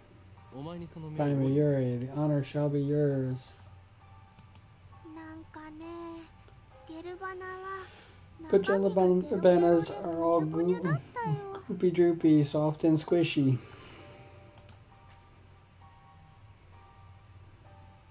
Wait, she's already tried one? 味もしないし It had no flavor and wasn't tasty at all. Goopy droopy, soft and squishy. Daru, what do you think?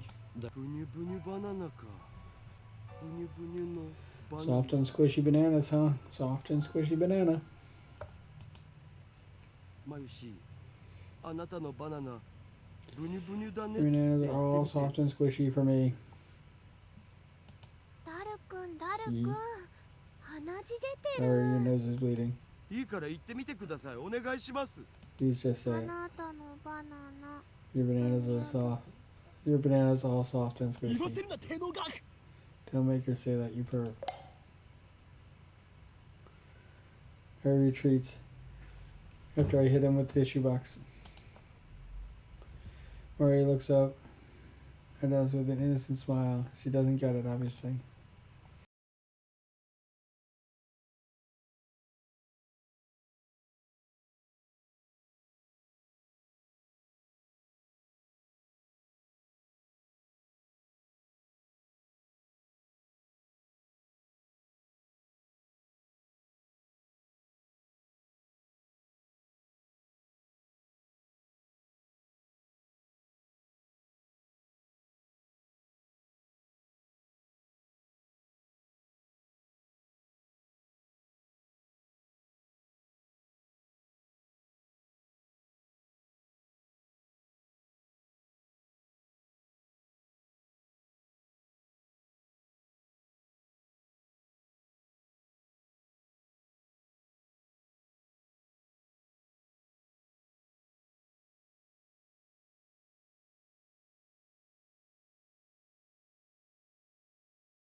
Are you describing as just a normal microwave? じゃあどういうこと？ And what is it? それが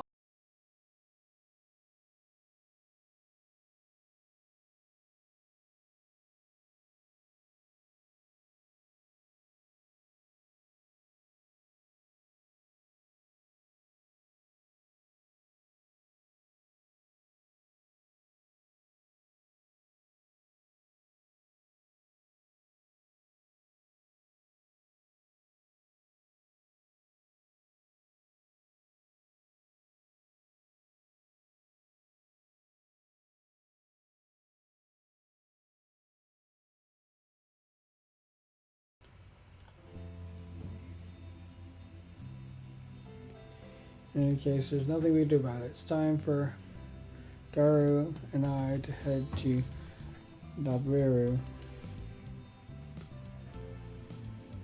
It's going to be a seminar at ATF, and we have to be there. It's part of our studies at Tokyo Denkai University. Summer credits. Basically, you have to attend the seminar and write a report. What do you think of it? What's today's seminar about again? Look it up before the summer holiday began. I should have written it down. Tommy is a large unidentified object that crashed into the building near Akihabara Station. Got new mail.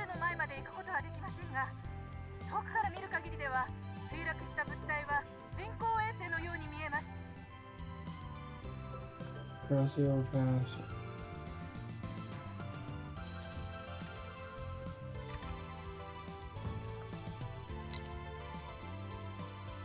That's from my area. I'm really sad about dropping my area. It's worse than last year when I missed buying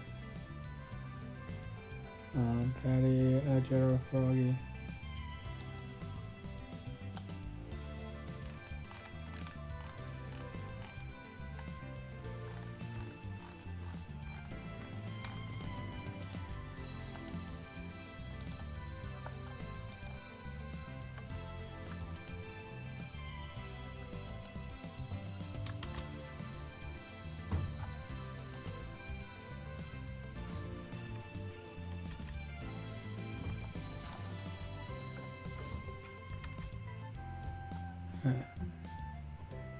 To see a huge crowd of people moving through the plaza. Even a garishly dressed young man. Even some garishly dressed young men and women. So you don't usually see around Akihabara. Everyone is walking towards the main street, which is still cordoned off. ダルはラジカンに見物に行かないのか Aren't you gonna check it out? Radio Kaikan? どうせ行っても見られないっし No ょ point. Can't get も close. ちろんネットに上がってくる情報にはほぼ目を通してるのだぜ It's already マットちゃんのスレスが100 100超えた words し about 勢いす down げ the え channel. It's huge, man. Why was he even staring at his phone earlier? Oh, so that's why he was staring at his phone earlier.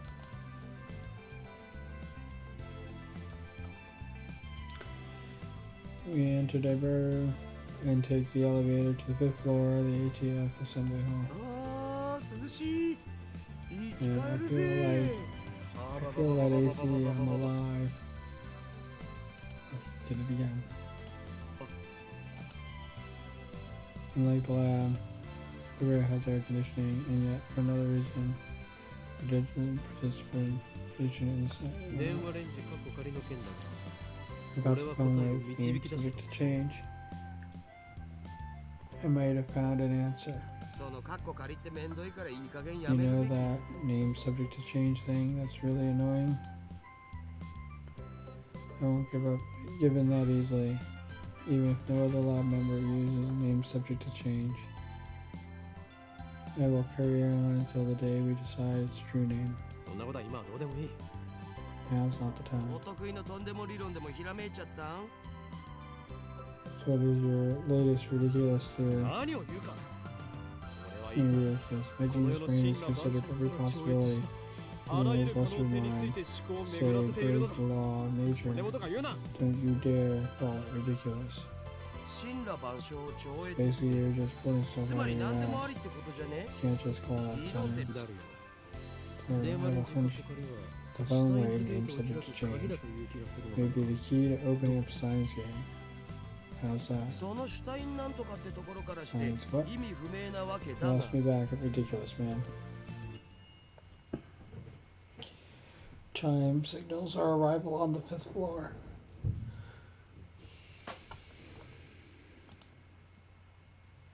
I do too. I think the music's great.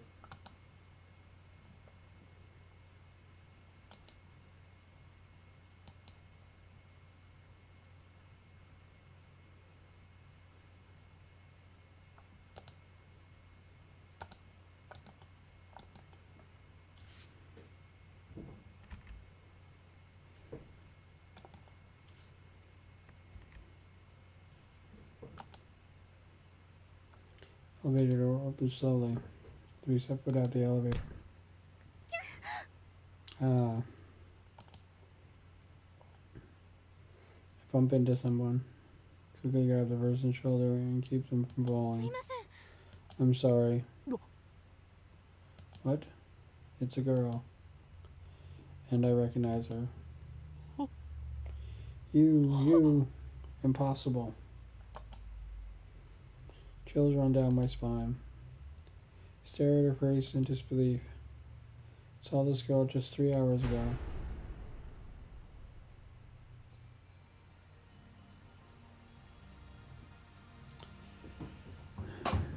I can see Yurasu. Is there something wrong? Yurasu tries to back away. I don't let go of her shoulder. My grip tightens. No. You should be dead. Why are you here? And you even... There isn't a single bloodstain on her clothes, and they're the same one she was wearing when I found her. Only a serious wound could have produced that much blood. As far as I can tell, she's completely uninjured. Not a scratch. Hey, that hurts. Let me go. Yurasu pushes me away. She then shoots me a wary glare. Realize that I am gaping in disbelief. What's wrong with you? You're okay. That's impossible. Someone stabbed you. I saw you laying on a pool of blood. またその話かよ That again. interrupts. Wait, there's something strange about what he just said. What do you mean again? You sent me that email like a week ago, right? Sent you an email. Don't be ridiculous. I saw that just 3 hours ago. You're not talking about me like that? I'm perfectly fine. You know, that message was kind of weird. It was dated a week after I got it, which means it came from the future. It came from the future. Sounds like something you read on the internet, Dario. It's rare for you to talk about ridiculous theories. And the date was definitely a week later. Came from the 28th week. That's today. Dario pulls out his phone and shows it to me.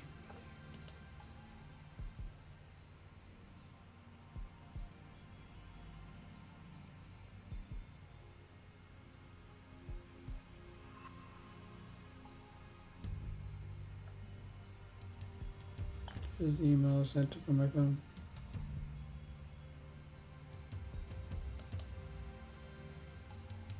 He received it on July 21st, 12:56.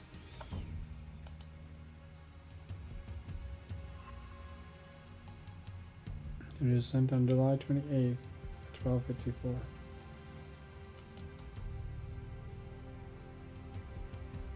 It was split into 3 mails.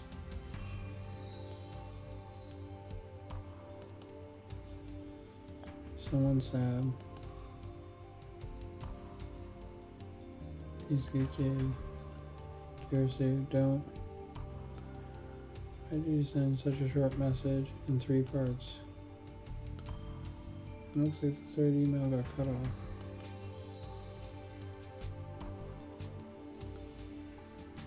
Do you recognize the content though?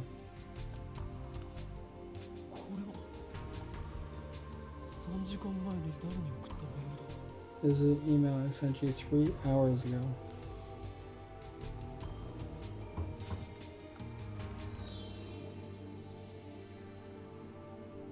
They sent 1 mail, not 3.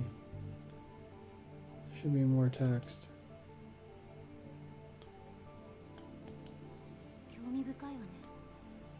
Interesting. Suddenly Kyo was standing next to me, staring intently at the screen of Dario's phone.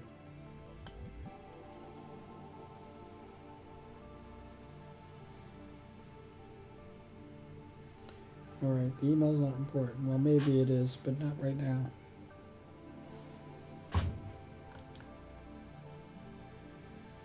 The real question is, why is she still alive? Is she an illusion? No. An evil spirit? Am I haunted? I don't believe in such unscientific drive. I'm a mad scientist. Continue to reach out to Kurisu's face. My finger strokes her hair. Feels silky, quite cuticles. Substance. She has substance. Of course, she's not a ghost. Also in me. Aggrandizing. That's a good idea. Poke her cheek with my fingers. Such softness. Dead bodies don't feel like this. Not that I've ever touched one. Hey, wait a minute. You already touched when I bumped into her coming out of the elevator. I even grabbed her shoulder before being pushed away. I still doubted that she had any substance. That's just proof of how confused I am.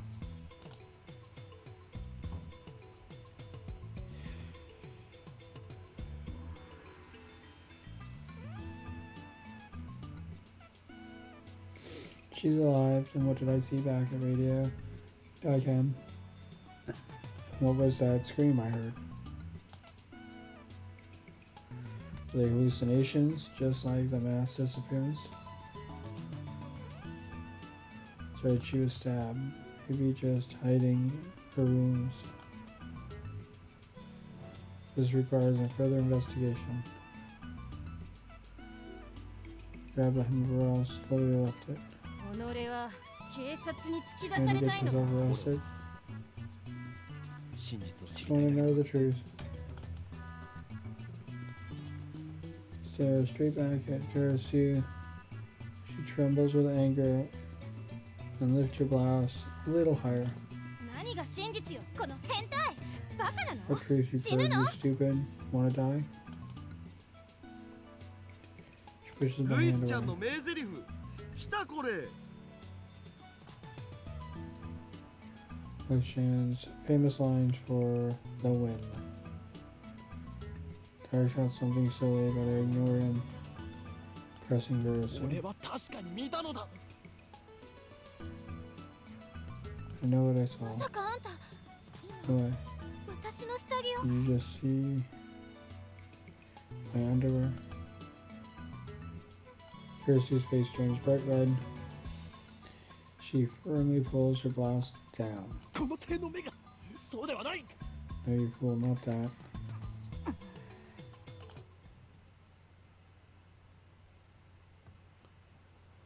Earlier this afternoon, after Dr. Nagabachi's presentation, someone killed Mitsuki Karasu and left her in a pool of blood.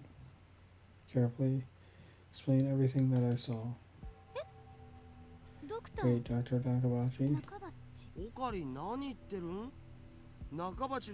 talking about? The second presentation was cancelled. Cancelled? Yeah, because of the satellite crash. Something's wrong. Our stories aren't matching. It's the same thing that happened right after I saw mass disappearance. Yuri's story didn't catch. Yuri's story didn't match mine. I need to know. Am I caught in some sinister plot? Is this another organization conspiracy? Excuse me, my name is Ayuran Kirayoma. Wish I could say it like him. Really? You're hopeless. Okay, Haru-san. I'd like to hear your story in more detail. See, she finally understands I'm not lying. But I still don't understand why my memories don't match everyone else's. I doubt that I could give her a good explanation. Just then, an older man steps outside the assembly hall. It's almost time.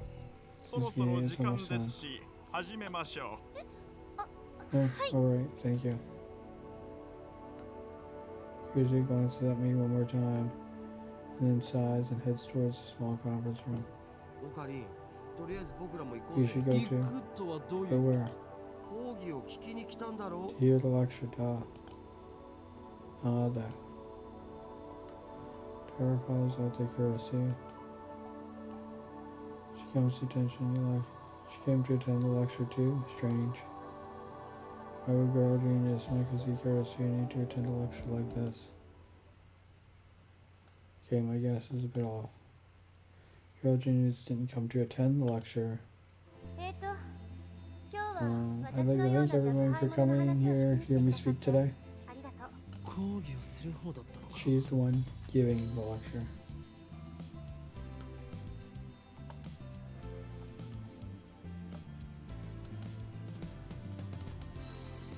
Not doing you.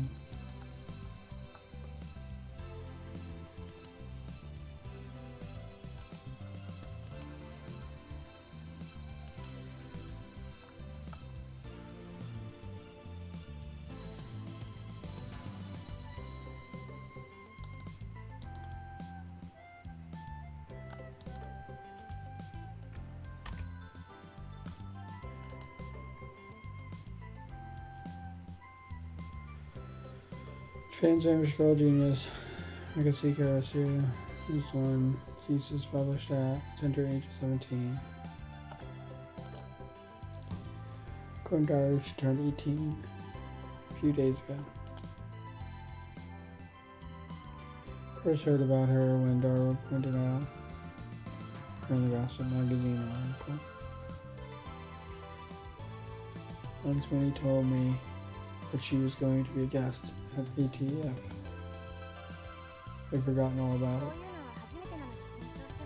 The first time giving a lecture like this, so please forgive me if I'm a little nervous. It's pretty mixed. This is students like us, but also a couple of professors.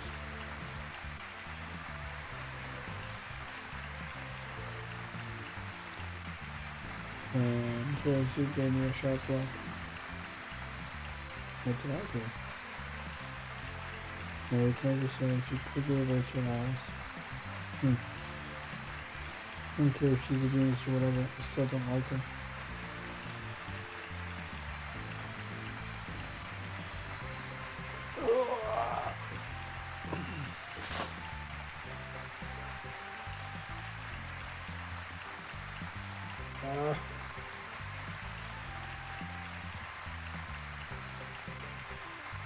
Like if I wait 5 minutes, all of a sudden, the phone pops up.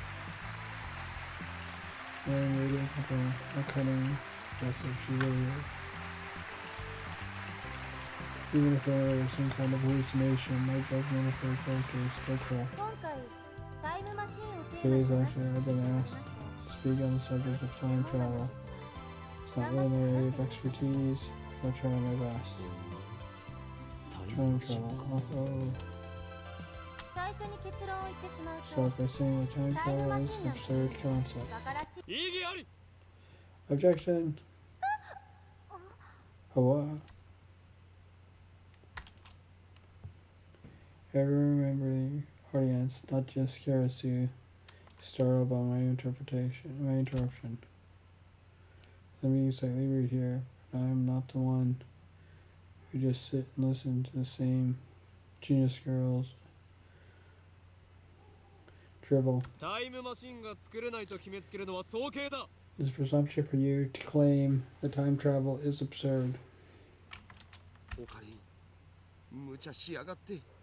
Look around, you magnificent fool. Sitting at my side, Daru throws a small salute. ATF staffs are approaching, probably to kick me out. Perhaps I got too carried away. Okay, that's fine. Guess it'll be easier to talk in a discussion format.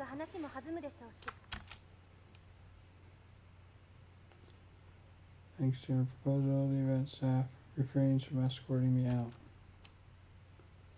She sounds like a little pissed, but let's not mind that. But before that, please listen to my thoughts on the subject. Scientists have proposed many theory models of time travel, but there are 11 in particular that bear mentioning. What are the major theories of time travel?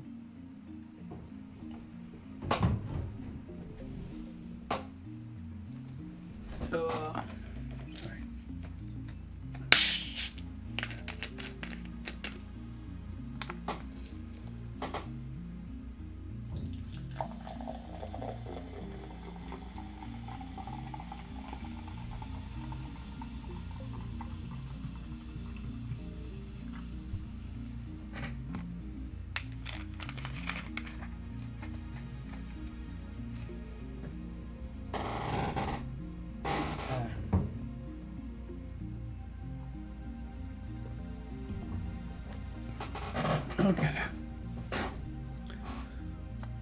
What are the major theories of time travel?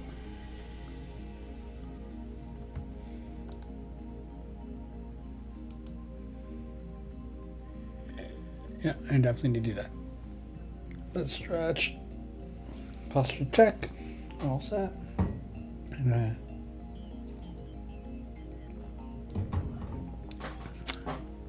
hydrate. We are good to go.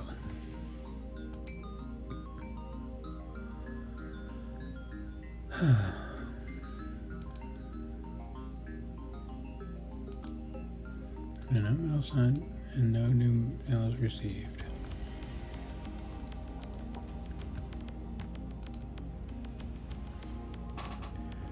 I have heard about the cosmic string theory at least. The 11 theories. Newton star theory, black hole theory, light speed theory, the tachyon theory, wormhole theory, exotic matter theory, cosmic string theory, quantum gravity theory, Cezanne's laser theory, an elementary particle ring and laser theory, Dirac antiparticle theory.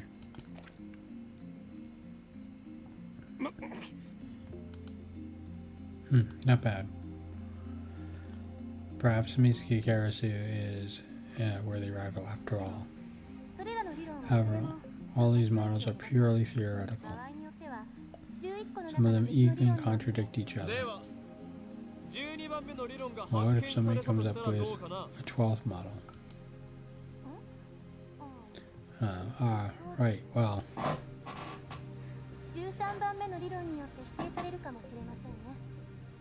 It could be contradicted by the 13th model, now could it? Damn, she traced my question and used it against me. Touche, genius girl. Suddenly I feel eyes on me.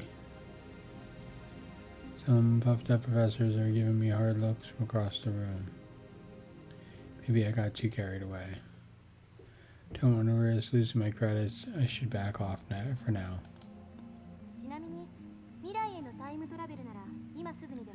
By the way, time travel to the future is available to us right now. According to Einstein's special theory of relativity. For example, let's say someone were to go to Hana Airport and board a plane heading to Okinawa. Upon arrival, the person would be about 100 millions of seconds further into the future than I am. What does that mean? According to the special theory of relativity, time moves slower for some objects as it approaches the speed of light. For example, if you could run near the speed of light, you could reach the point which time only moves at half as fast for you. And you keep running that speed for 24 hours, 48 hours would elapse in the rest of the world, meaning you would jump one day into the future. Understand Hayoms. Understand Kayomo. Kayoma. God. Why are you singling me out? Doing my best to hold back, but it looks like Mitsuki Karasu wants to pick a fight. Wish that she hadn't said that name in front of so many young people. Too great a risk to let others know my true name.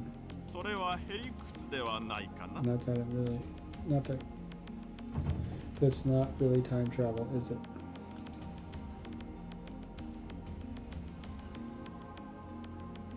There is only makes an objection.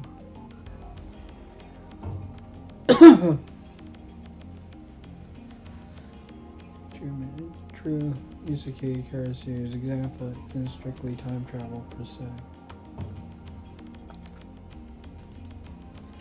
Ah, did it again. Keep doing that. You expected an older man, a professor at that, to refute an 18-year-old girl. Maybe he's just testing the genius girl's resilience. Josh, you're right.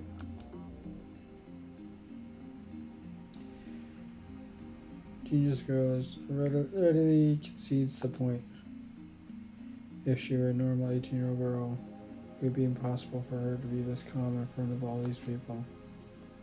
Normally you go with panic when you refute such a distinguishedly looking professor. Yamizuki is giving off the aura of gutsiness that says, I can take this guy on. Then what about going to the past?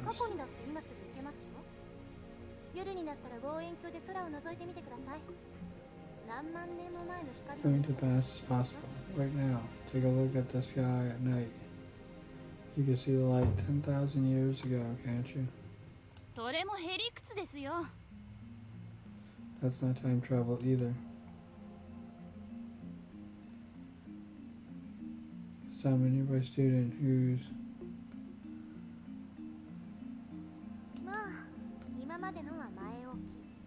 well, I was just getting started.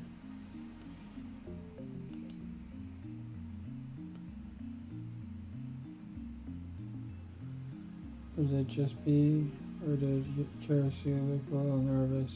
Just saying, we wanted to make a machine that could physically transfer people through time. What would we need?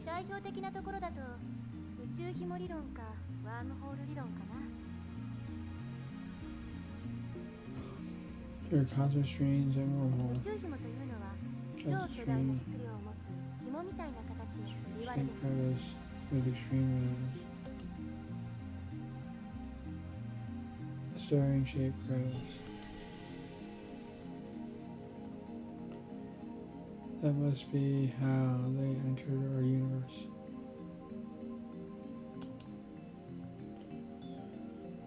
But don't cosmic streams really exist? Well, this is about as wide as an elementary particle, and at least as long in diameter of a galaxy.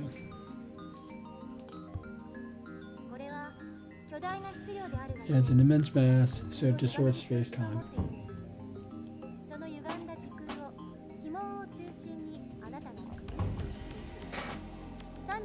If you were to travel through that distortion, you can make a full circle around the string in less than 360 degrees.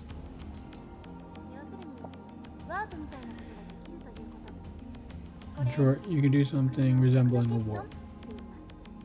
This is called space-time angular deflection. Deficit, I mean. If you pass through the area, an angular deficit, transmits time becomes 0.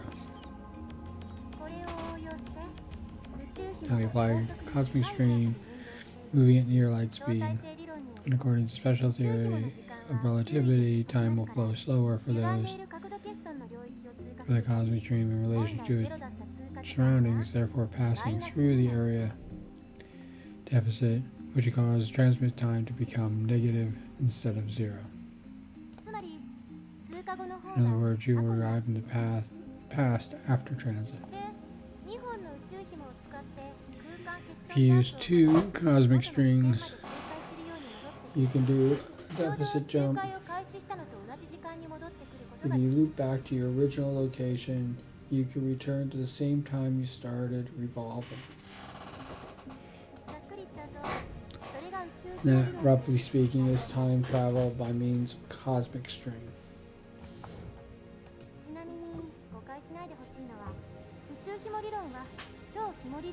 By the way, just so nobody misunderstands, cosmic strings are not the same as superstrings.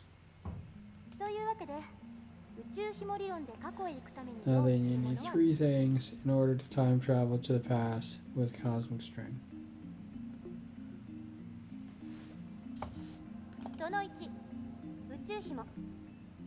First, the cosmic strings themselves, 2 strings to be exact, and by the way, they are hypothesized. They exist where the universe was first formed, so they might be a little hard to find. Second, you would need the energy required to make them move at near light speed.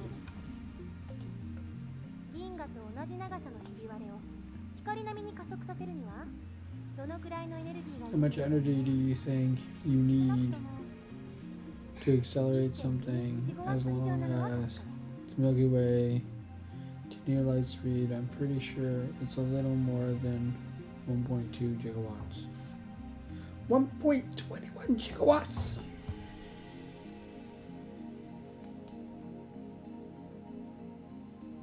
This earns a few chuckles from the audience. That's 1.21 gigawatts is from Back to the Future. 1.21 gigawatts! The only thing that's 1.21 gigawatts is a bolt of lightning. You never know when or where one's going to appear. Third, you need a spaceship capable of reaching these cosmic strings and returning, with the time traveler alive, of course.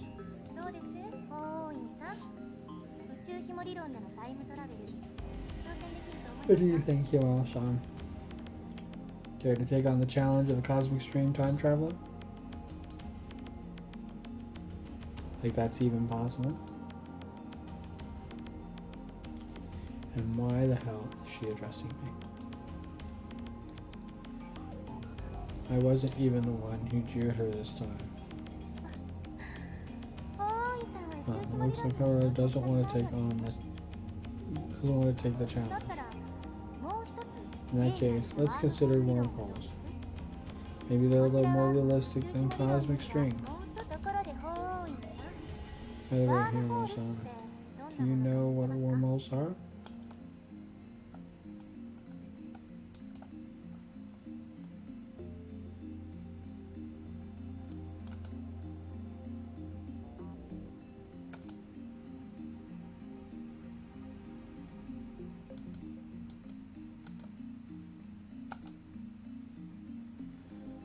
No, don't ask me. I'm trying to hold back here. Since I've been challenged, how I can't leave the question unanswered. Take that shortcut through space, right? Yes, that's correct. Phew, I got it right. Sigh in relief. 2つの穴があって、それはトンネルでつながっている。トンネルは通過時間ゼロで。There are two wormholes joined in by a tunnel. No matter how far away the wormholes are, the transmit through the tunnel is zero. だけど、ここで残念なお知らせ。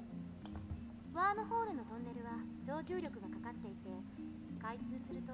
Hey, you made it! Hey. Yeah, we're discussing how time travel works.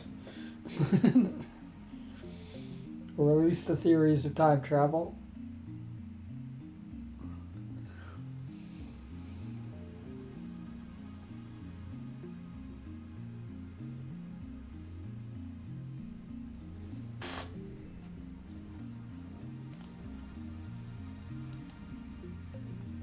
And my phone keeps opening up. Which is supposed to signal that events happening, but there's no events happening on my phone. So we need something to negate the effects of gravity. So-called exotic matter, substance with negative mass, which repulses other matter.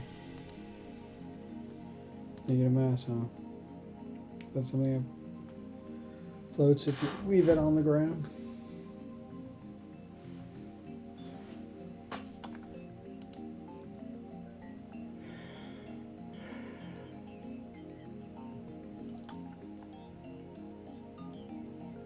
So you can imagine what it would be like. Here's the razor right fist. Because if the one-row tunnel is being squished by an invisible fist.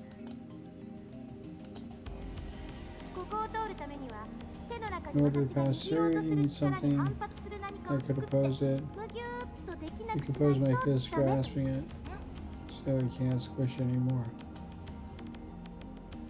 Here's your opens your fist.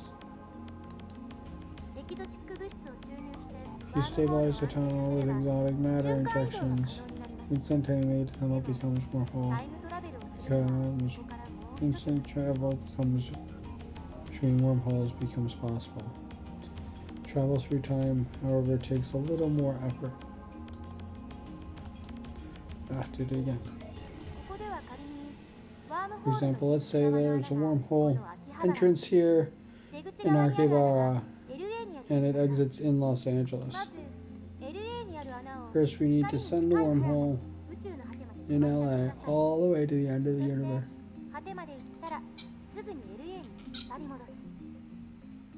But near the speed of light. And once it's there, we yank it back to LA.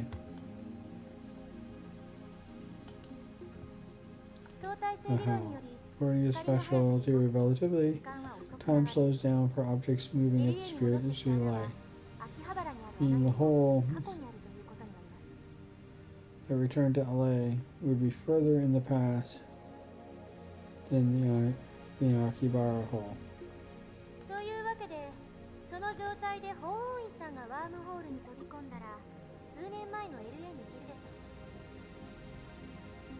So if Hyonin-san jumped into the wormhole, he'd arrive in LA several years before he left.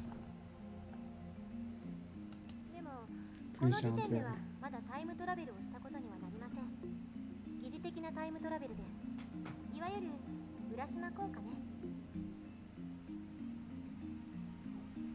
However, this still can't be called true time travel. It only seems that way. This is called the Arashima effect. Important part of it would return to Akihabara from LA through the wormhole once more, since transmit is 0.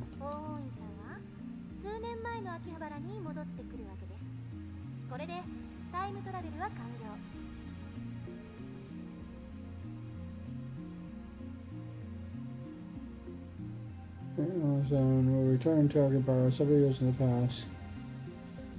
Time travel complete. 3 years is it for the wormhole travel. Simpler than the ones cosmic strings travel. First, the wormhole itself. They may exist somewhere in the universe, but nobody has ever seen one. Second, the energy required to move a wormhole to the end of the universe and back at near light speeds. Third, exotic matter, which, by the way, has not been confirmed to exist. So implementations of either one would require ridiculous amounts of effort. Now, do you see what is meant when I said that time travel is an absurd concept? Time travel theories are all just thought experiments. Not one of them can create a viable machine, and that is my answer. Isn't there anything simpler, like something you can pull out of a drawer and just use or something? I'm afraid not. Firm declaration. There's a limit of modern physics. I can say and write change in 10 years though. Besides, even if someone did overcome the logistic requirements, there may be other factors that prevent time travel from working.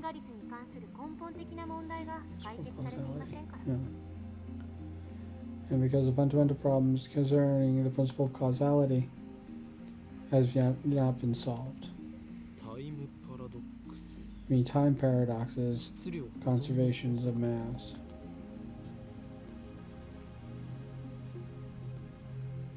The mass of an entire universe is constant.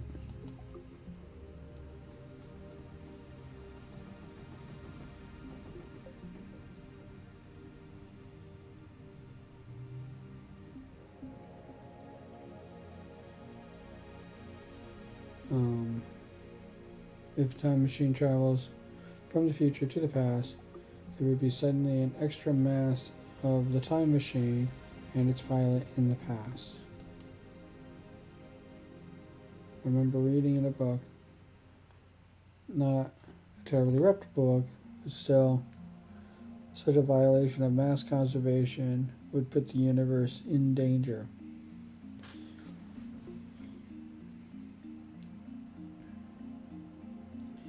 And there's also displacement theory that in order to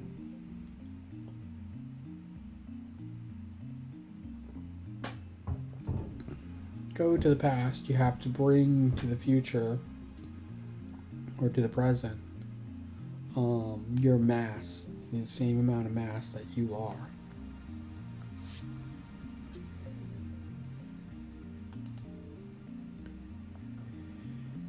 Didn't say what kind of danger though.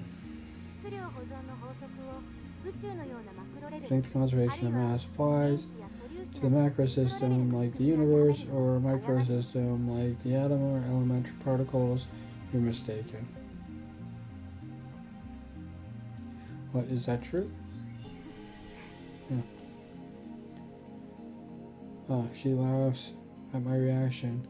And this could cause a butterfly effect. This could cause a whole string of things to happen with displacement of matter. And what matter gets displaced. You could accidentally weaken a bridge or something like that, depending on the size of your machine. But all the ore and metal and stuff like that comprise of what made your machine, and all the energy and things that comprise making you, which could be somebody's heart, pieces of their brain, will get ripped out in order for you to time travel.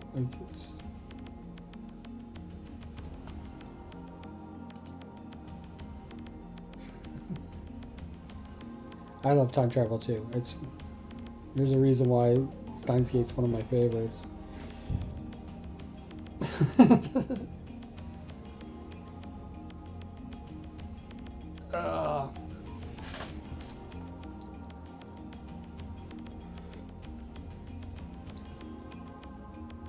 They haven't even gotten into multi-universes and things like that, which is believed to be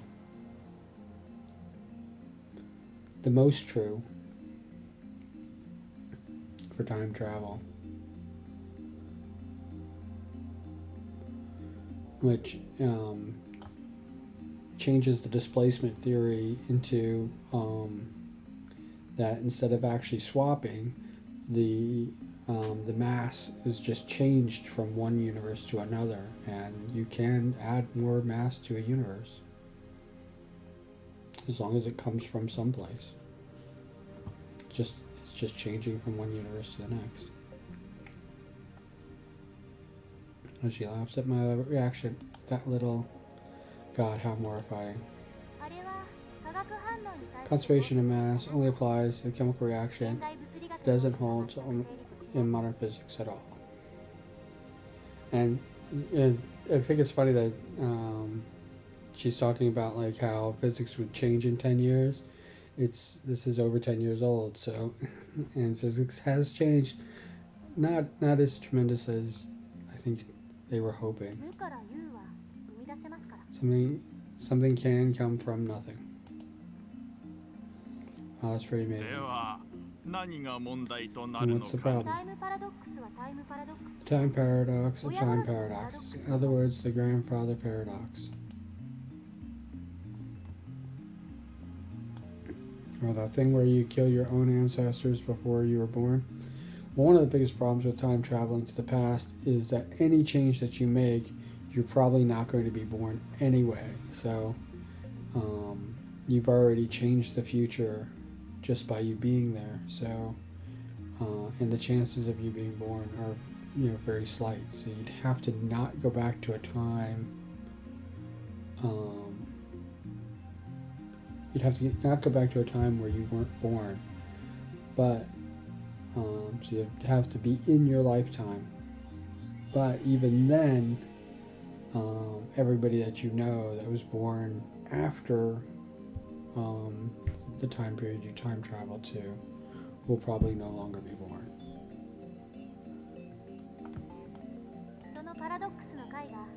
Making a grandfather paradox, but again, if you deal with the fact that you're no longer in your universe, the second you go back in time, you can never go back to your original universe. Unless you go into the universe Unless your universe is the universe where you did time travel back.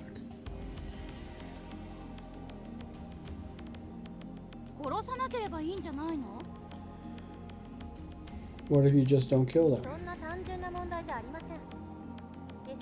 Can't think of it like a sci-fi movie. It's not just about your family tree. It's about a far greater danger than that. Really, it doesn't seem to be that dangerous. Any paradox, no matter how small, will cause total collapse of causality, reality, and other physical laws in existence. Paradoxes are nothing more than thought experiments, and they cannot occur in reality, and they should not. Paradoxes can't occur. That's one of the reasons why multi-universe theory is probably one of the better ways of thinking about it. Nothing that has more than a 0.00001% chance of causing the paradox can happen. The universe won't allow it. Wouldn't you say that this is the logical conclusion? There may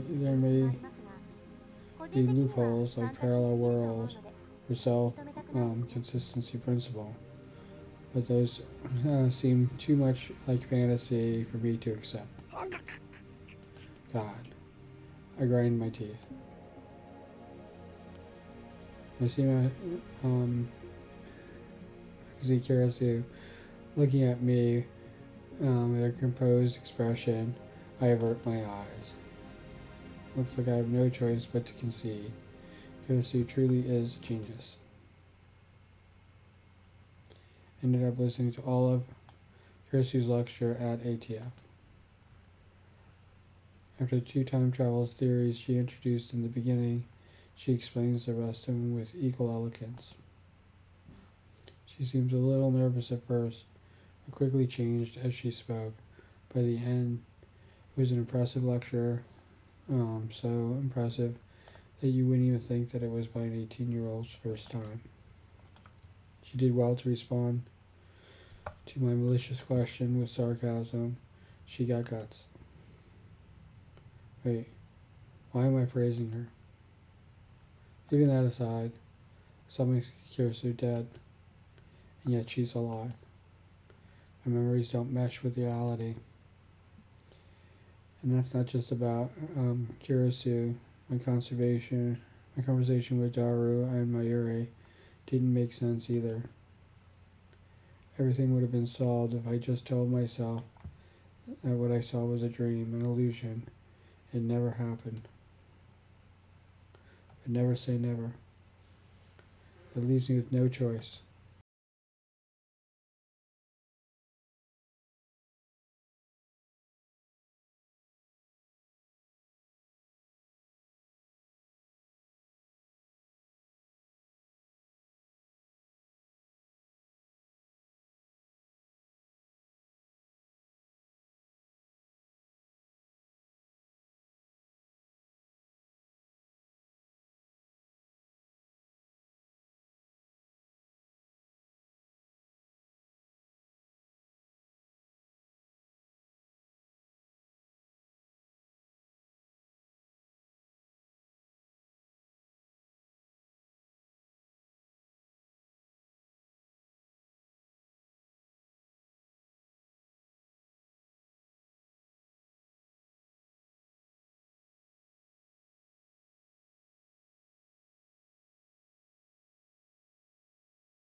Do you really want me to do it?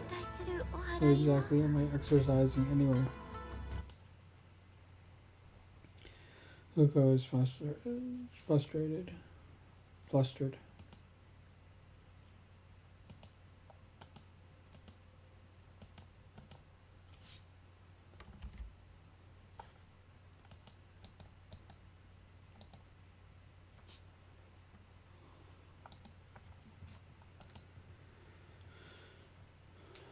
Is he really up to this? I'm beginning to doubt. Should have done better. Instant dad touches my heart. A terrible chill shoots up my spine. God, it's an evil spirit in my arm. I grab my violently shaking wrist. Be still, foul spirit. God, hurry up, Lugo. It's trying to take over. Oh, well, please stay down there, Okabe-san. I'm not Okabe-san, I'm sorry, Kiyama-san.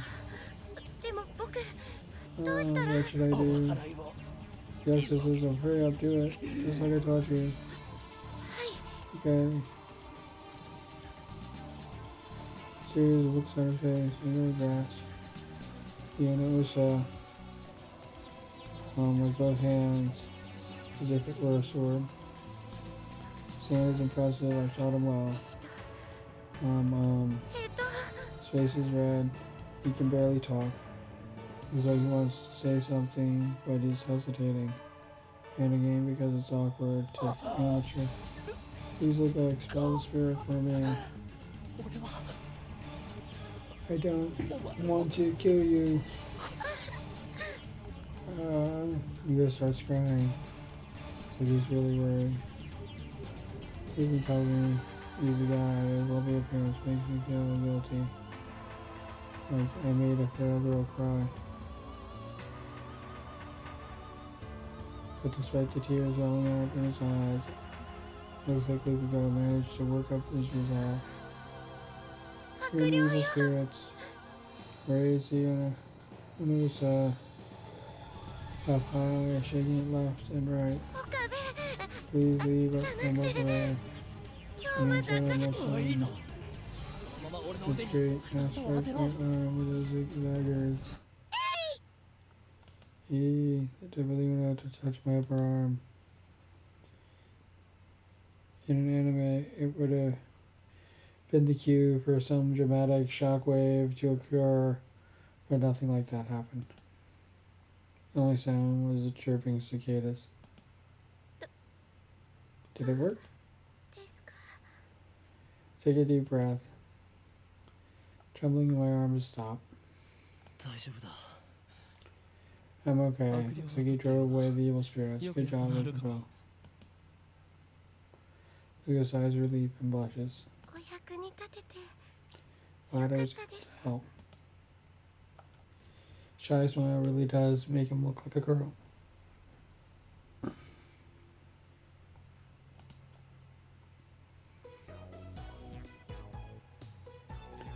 After I get back to the lab, I take the broken TV down to Round 2 workshop for repair. Dara and Mayuri have already gone home, so I have to carry the TV down the narrow staircase by myself. It's brutal, backbreaking work, but I manage. Push the workshop door open with my hips and head inside. The room is dimly lit by the setting sun, the gleam of the offset glare, giant CRTs in the center of the room. 42-inch CRT television. Doesn't seem like something you can get in modern Japan. The LCD TV is becoming the new standard, so we doubt anyone would want to evoke the old CRT. Oh, Yo, what's up, Okabe? Seen from the huge CRT. It's an equally huge man reading a sports newspaper. He's the workshop manager, actually the owner of the whole building, Keanu Yugo. Call Mr. Brown. Being someone who loves brown tubes. What's up? The TV gave me break. What's up? But you were shooting it rough, weren't you? Very manager to set the heavy TV down on the counter. Oh, you gotta treat them with love. Muscle bald guy talking about love. Send a shiver down my spine. I need repairs post haste. And why do you always talk to me like that? Strong begins to investigate the cause of the problem. There's nothing better to do. I look around the store. I don't know if it's just dust hanging in the air. Something feels really stagnant about this place. There are CRT screens everywhere. The haphazard layout makes them seem like junk, but they're all functional according to Mr. Wang. They have full range of both old and new. Probably just older than me.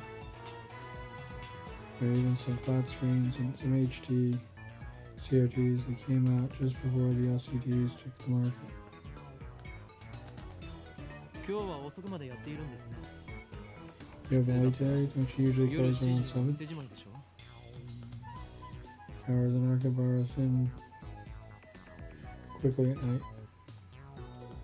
All the major electronic stores close around 8 or 9 o'clock. And as if the liveliness of the day was simply a lie, town goes silent. I'm expecting someone.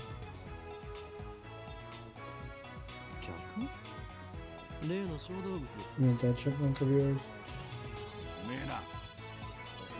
You call him my little girl, I should mind you. Andrew goes at me and takes a photo from his wall. Picture of a young girl shining with peace sign in the camera. One might assume that this muscle bound some sort of pervert. The girl is actually his daughter. She's about 12 years old now, I think. Love for a second, only to his love for CRTs. Or was that the other way around?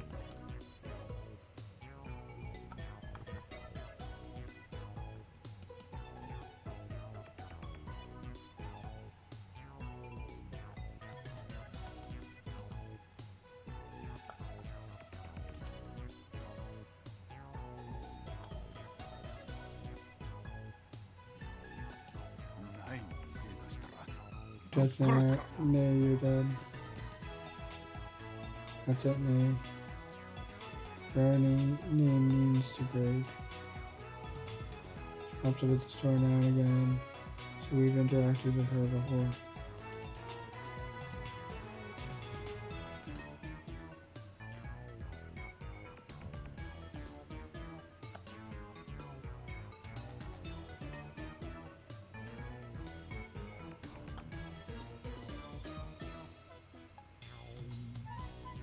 Do.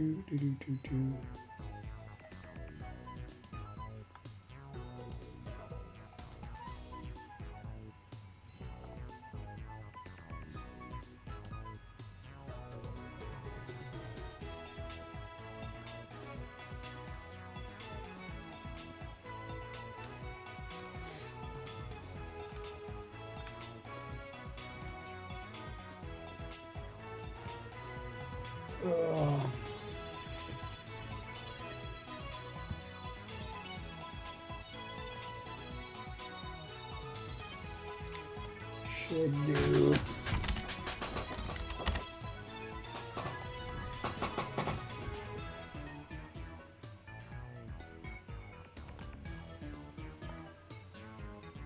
Do.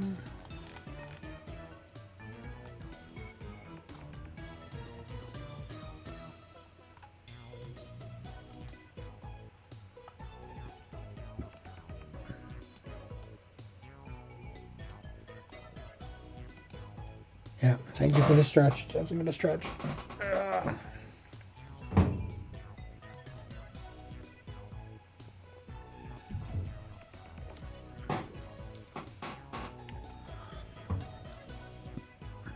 Now the phone is for this is set up to do the like choose your own adventure type of thing. It's where you can change the outcome. And the more you change, the more difficult the outcome gets.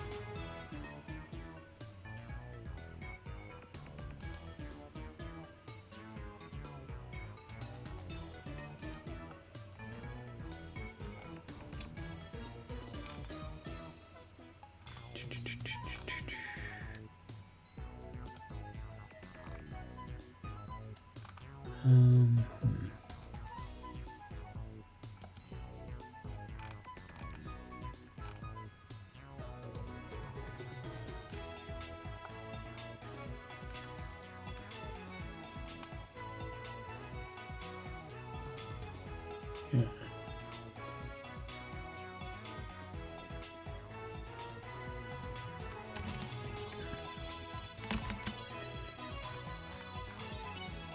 Taking a little bit of a break.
Do.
Mm-hmm.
continue.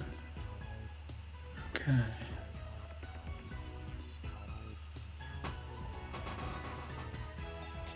Let's continue.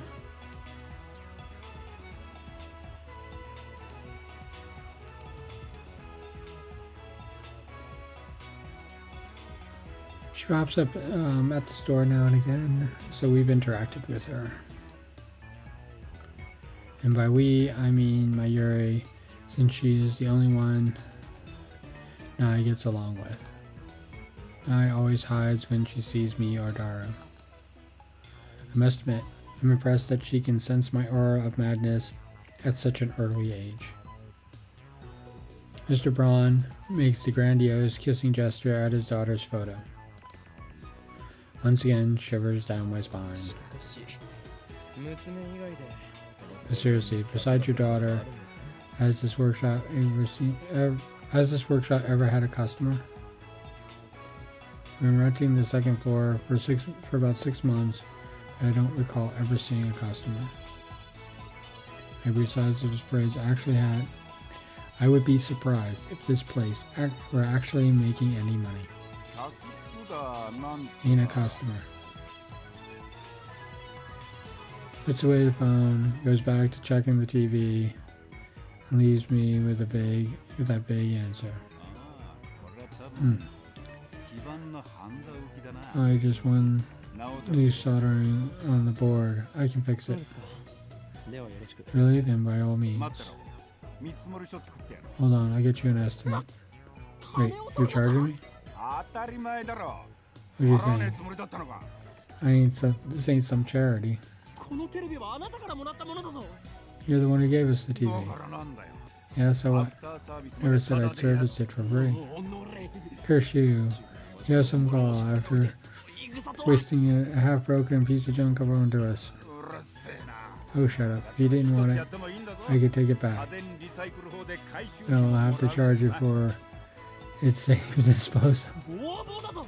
Extortion. You dare cheat, man. Who very well may change the future of mankind. Huh. Who's that now? Me, of course. Who else? Brush your teeth, go to sleep, kid. You got some nerve to be back talking when I'm hitting you at the second floor for next to nothing. You shall have your money, Mr. Brown. In the end, I'm no match for him.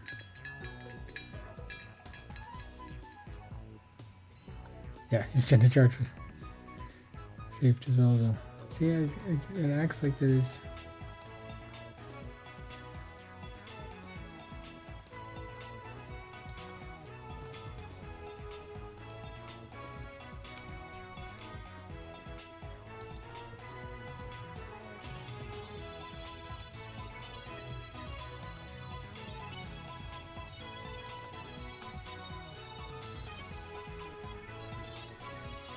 I couldn't see that girl who has entered the store. So a vintage jacket, tight shorts, and highlights in her long limbs, and athletic figure. I find myself particularly impressed by her well-defined thighs. What's up?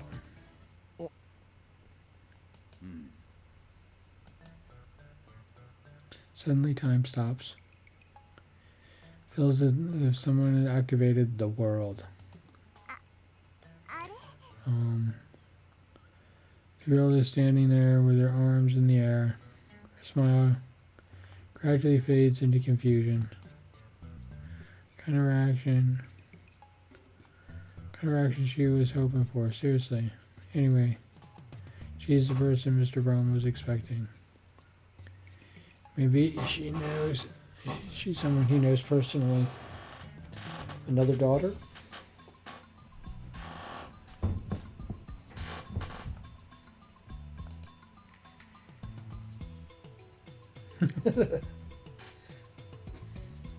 Just remember, I think JoJo sometimes is Steins Gate references. Or I dare say his girlfriend. She finally drops her pose, clears her throat.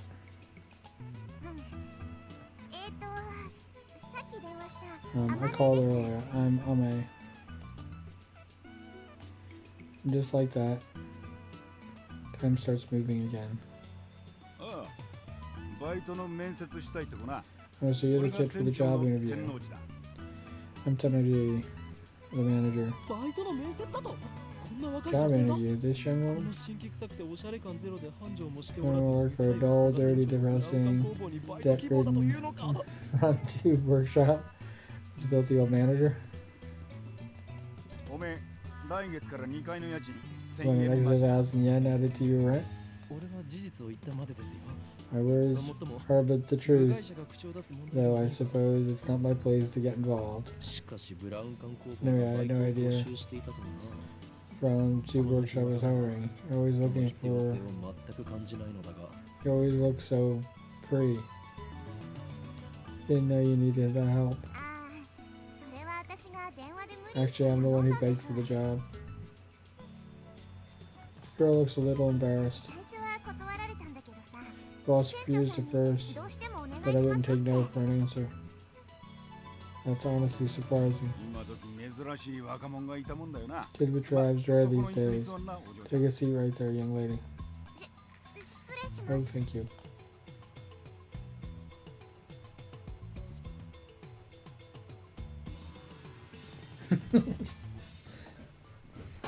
That's exactly what he does to him all the time, too.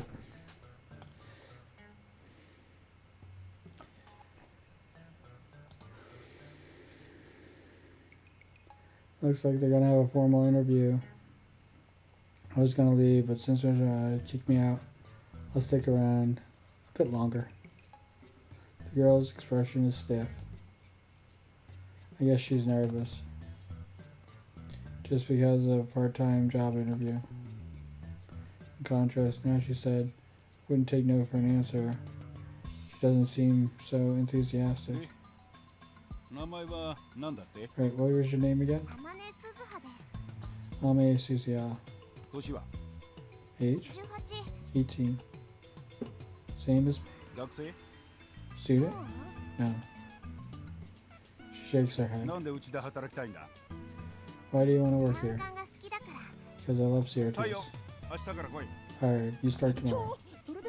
Wait, what? Is this some sort of joke? Are we on the camera? Thanks, boss. Only Ame Suzuha seems to relax. Then she looks at me. Who are you? You dare ask my name? Banish the thoughts from your head, girl. To learn, it would place your life into jeopardy. Countless women have learned my name only to find themselves targets for the organization. Sarah in America, Claudia in Italy, Simone in France. I won't put anyone else in danger. Wait, stop pulling things out of your ass. He just doesn't understand my pain.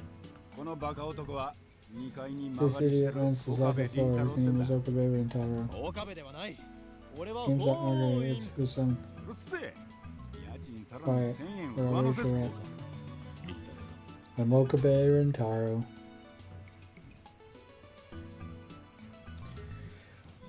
Girl stands up, places her hand on her shoulder, and looks at me with a serious expression. I don't know anything about this organization that's after you.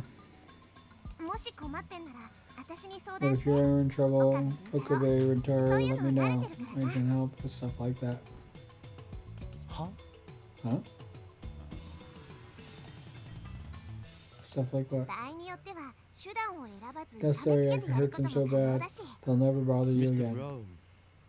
Mr. Brown, I don't think you should have hired her. Yeah, she might be a wild one. I'll fire her if she causes any trouble. Anyway, You know that organization nonsense. It's all in Okabe's head. It is? You just keep thinking that. Someday the world will kneel before me. And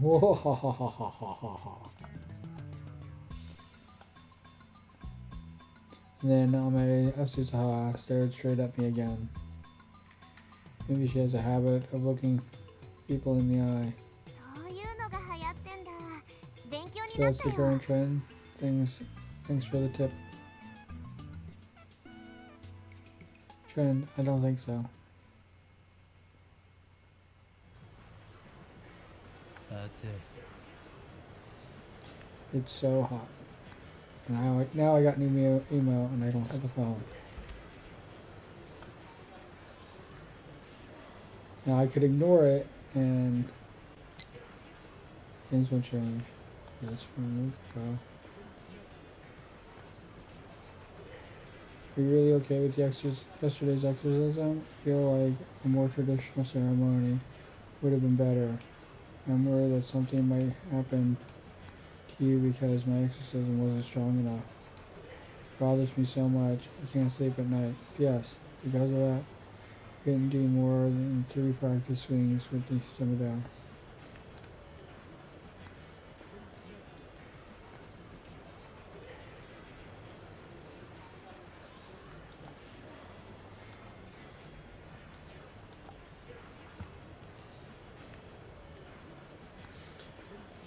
At the university all morning.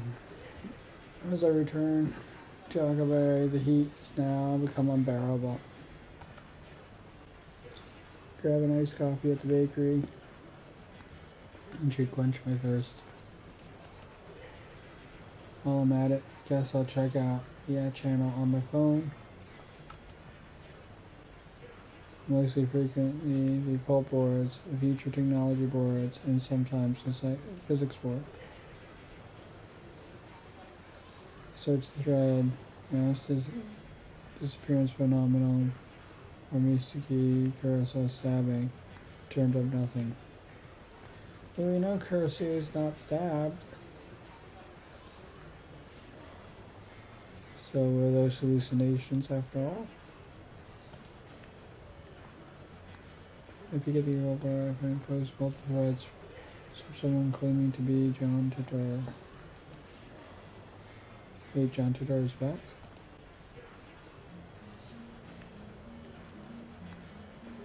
John Titor appeared on an American BBS 10 years ago, claiming to be a time traveler.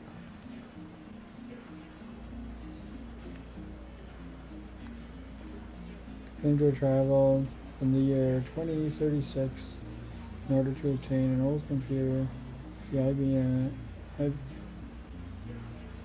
supposed to be IBM 5100, and he claimed started quite a storm among the UBS dozen.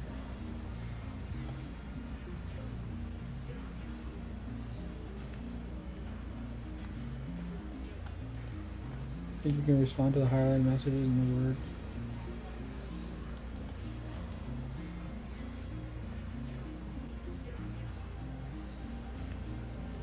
Hunted and made several accurate government predictions of the future events.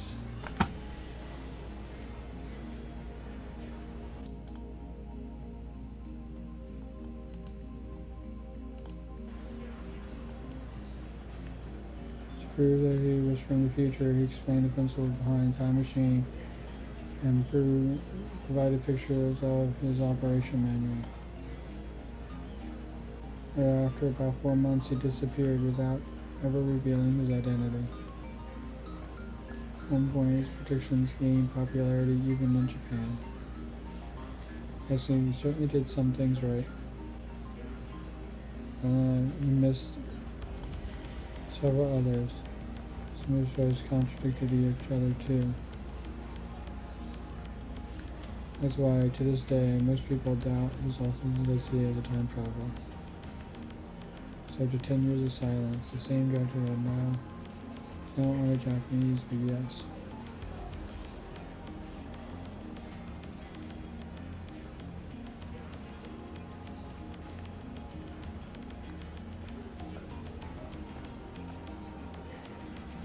because it's obviously a troll. First of all, Gender is American, and now he is posting my channel in Japanese. Take a look at his post.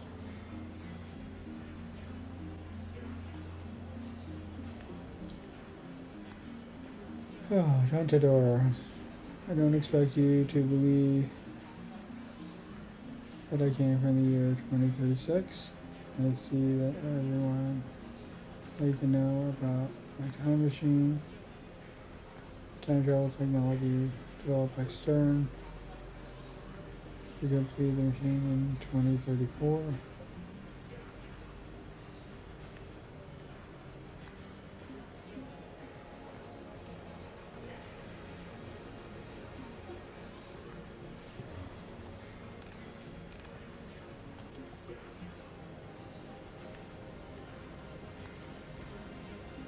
Stern has a monopoly on time machines.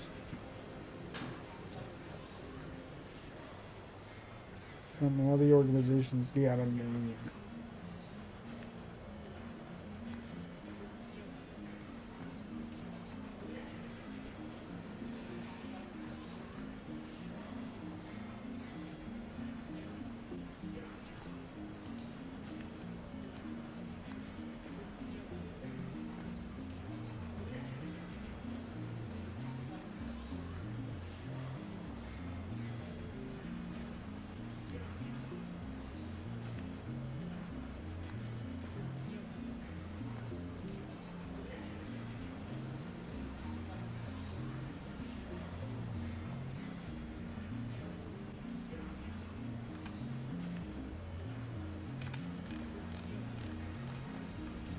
Stern's going to take over with time travel technology. John Todor has come back to stop that from happening.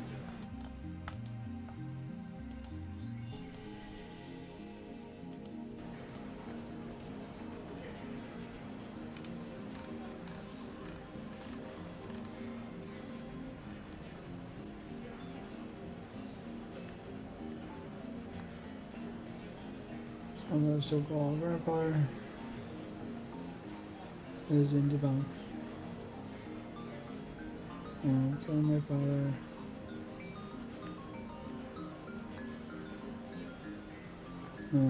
With a divergence creating a world line where my father was dead. However, it would not erase this world line and I would go on existing. Just like if there's something wrong in John Tito's future that he wanted to correct, like getting rid of Stern,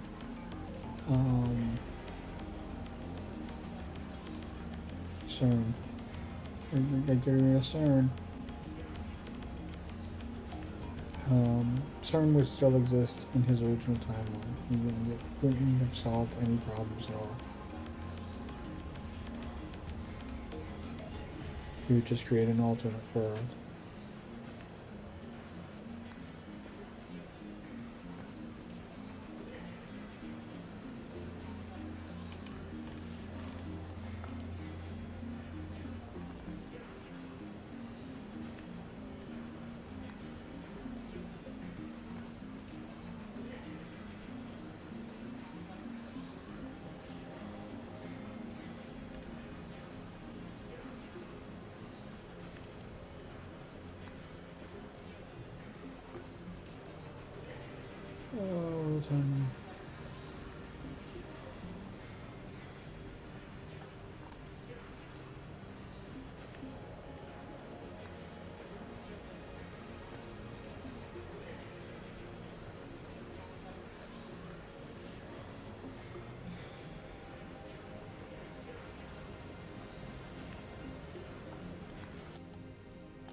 Looks like they already made archive of these threads.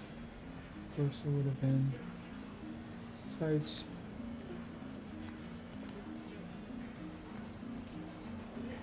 Um,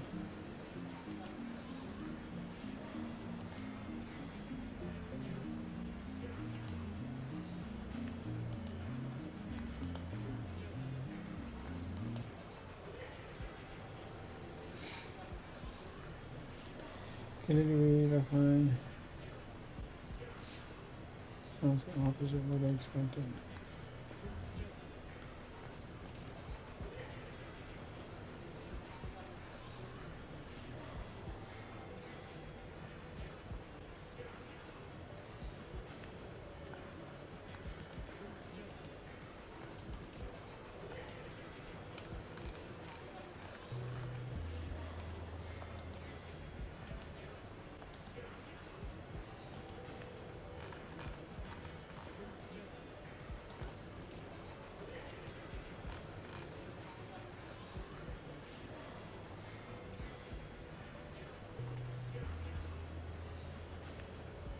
Oh, I've already passed them.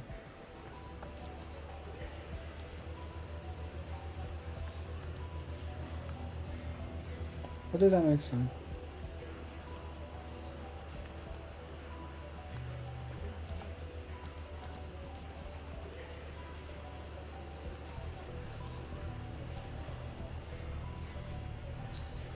Nobody has even mentioned his appearance 10 years ago.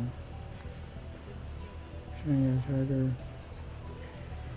charter that everyone's ignoring me. Again. The hell?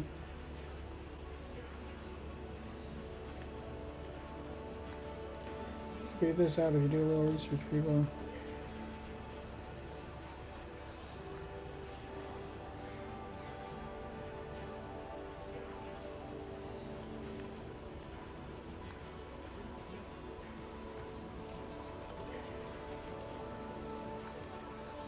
No new mail.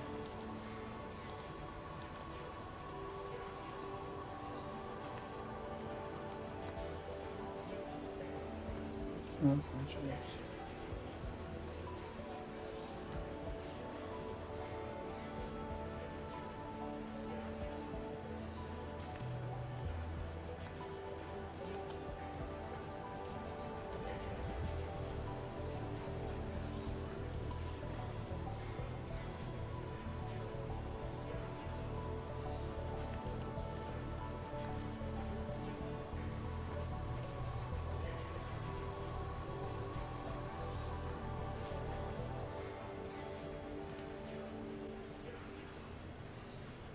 What is this madness?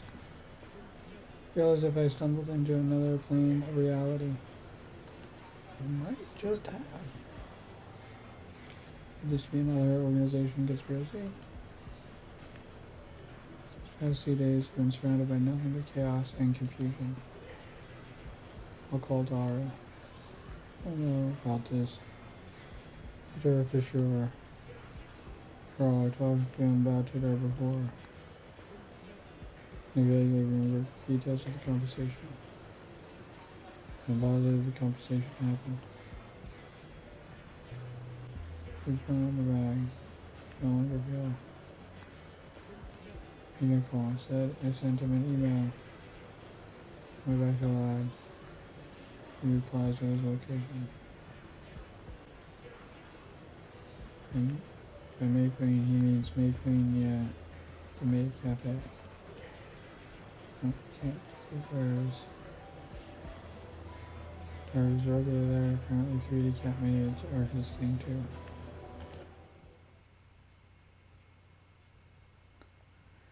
Only 3 minutes walk from the lab.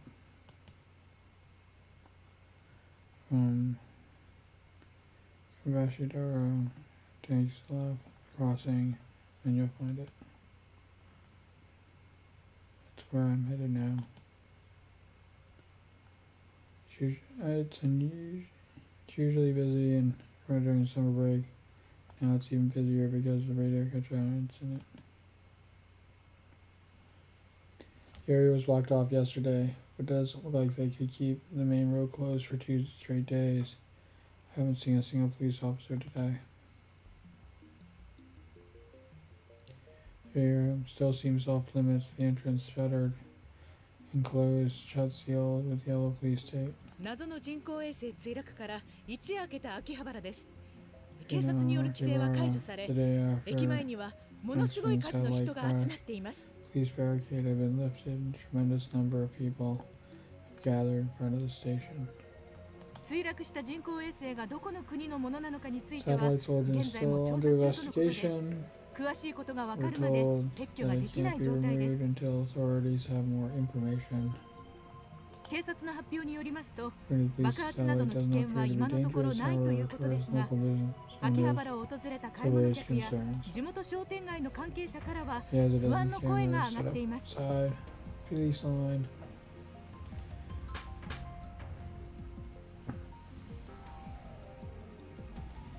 There are nearly twice as many onlookers and reporters, enough to fill an entire street with people. Everyone aiming their phones and cameras at satellite-like object. So many people. Living up high, you get used to crowds and big events, but gatherings of this size is unusual.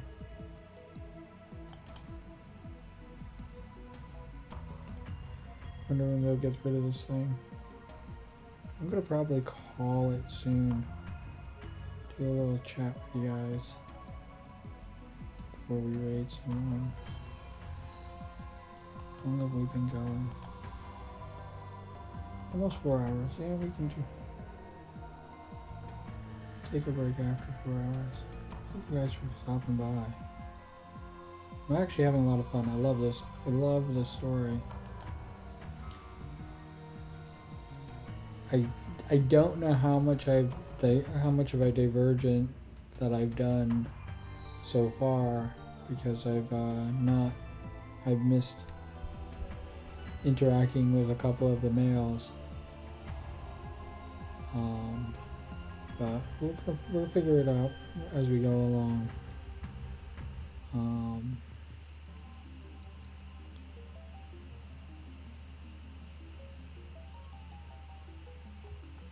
Wish I had the picture of the original. I think it was an inflatable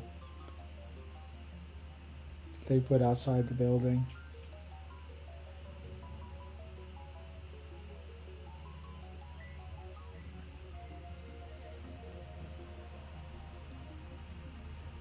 It looked awesome. Remember when they did that?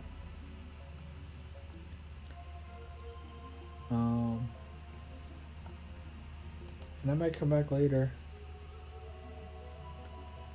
I'm not gonna make any promises about come back later, because I said I was gonna come back after taking a break, and I didn't come back. So like let's think about it like this is it for the day.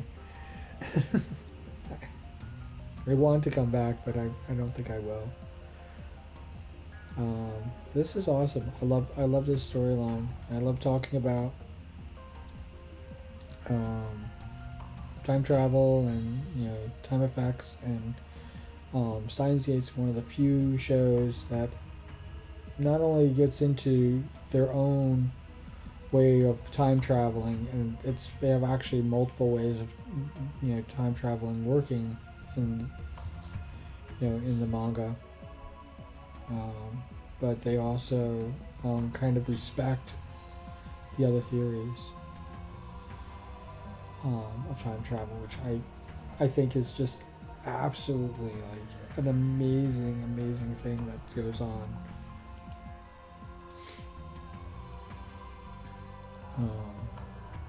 Yeah, and I could, as you can see, I could talk about it forever. I studied it. I've looked into it. All the things with time travel, and I'm a little more disappointed or critical of time travel shows, which I think is funny because the town that I never was in or whatever, I always called it Town Without Me, which was renamed to Erased. That show was also one of my favorites. except for the ending. But the manga is incredible. And I definitely recommend that.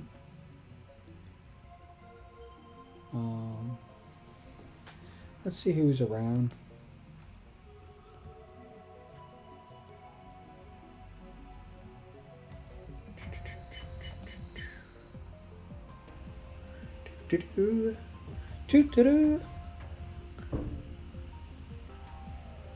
Lots of people.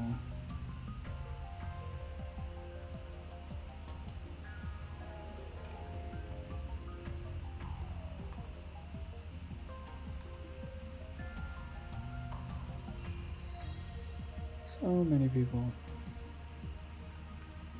Well, because we're doing Steins Gate, I gotta do. We gotta raid Eddie. And yeah, we gotta raid Eddie.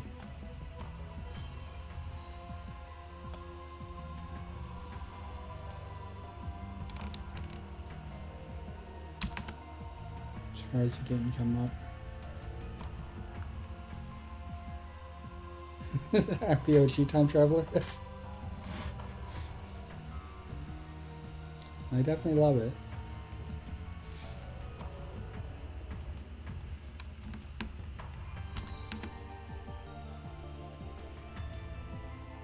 Okay, we got him. Thank you, everybody. Thank you for, there's a lot going on, a lot of craziness. I'm glad for the good things and the great people that are in my life, and you guys make it worthwhile. And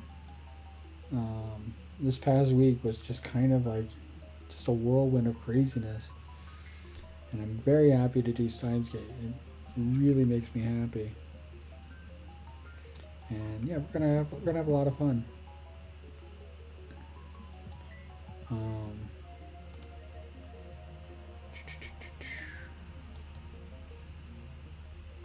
So save right here.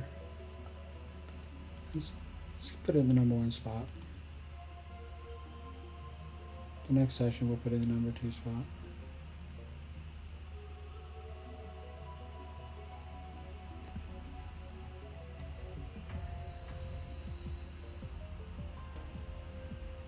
Save and back. Yeah, very good.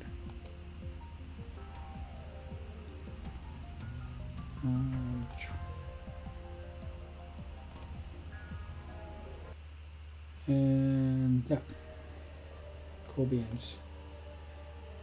Let's start the raid. Thank you for joining me, and let's give the Penguin King. Let's show Penguin King a little bit of love. And again, thank you for joining me, and we'll do this again. We're definitely going to do this again. I'll probably set up for Monday. All right, thank you.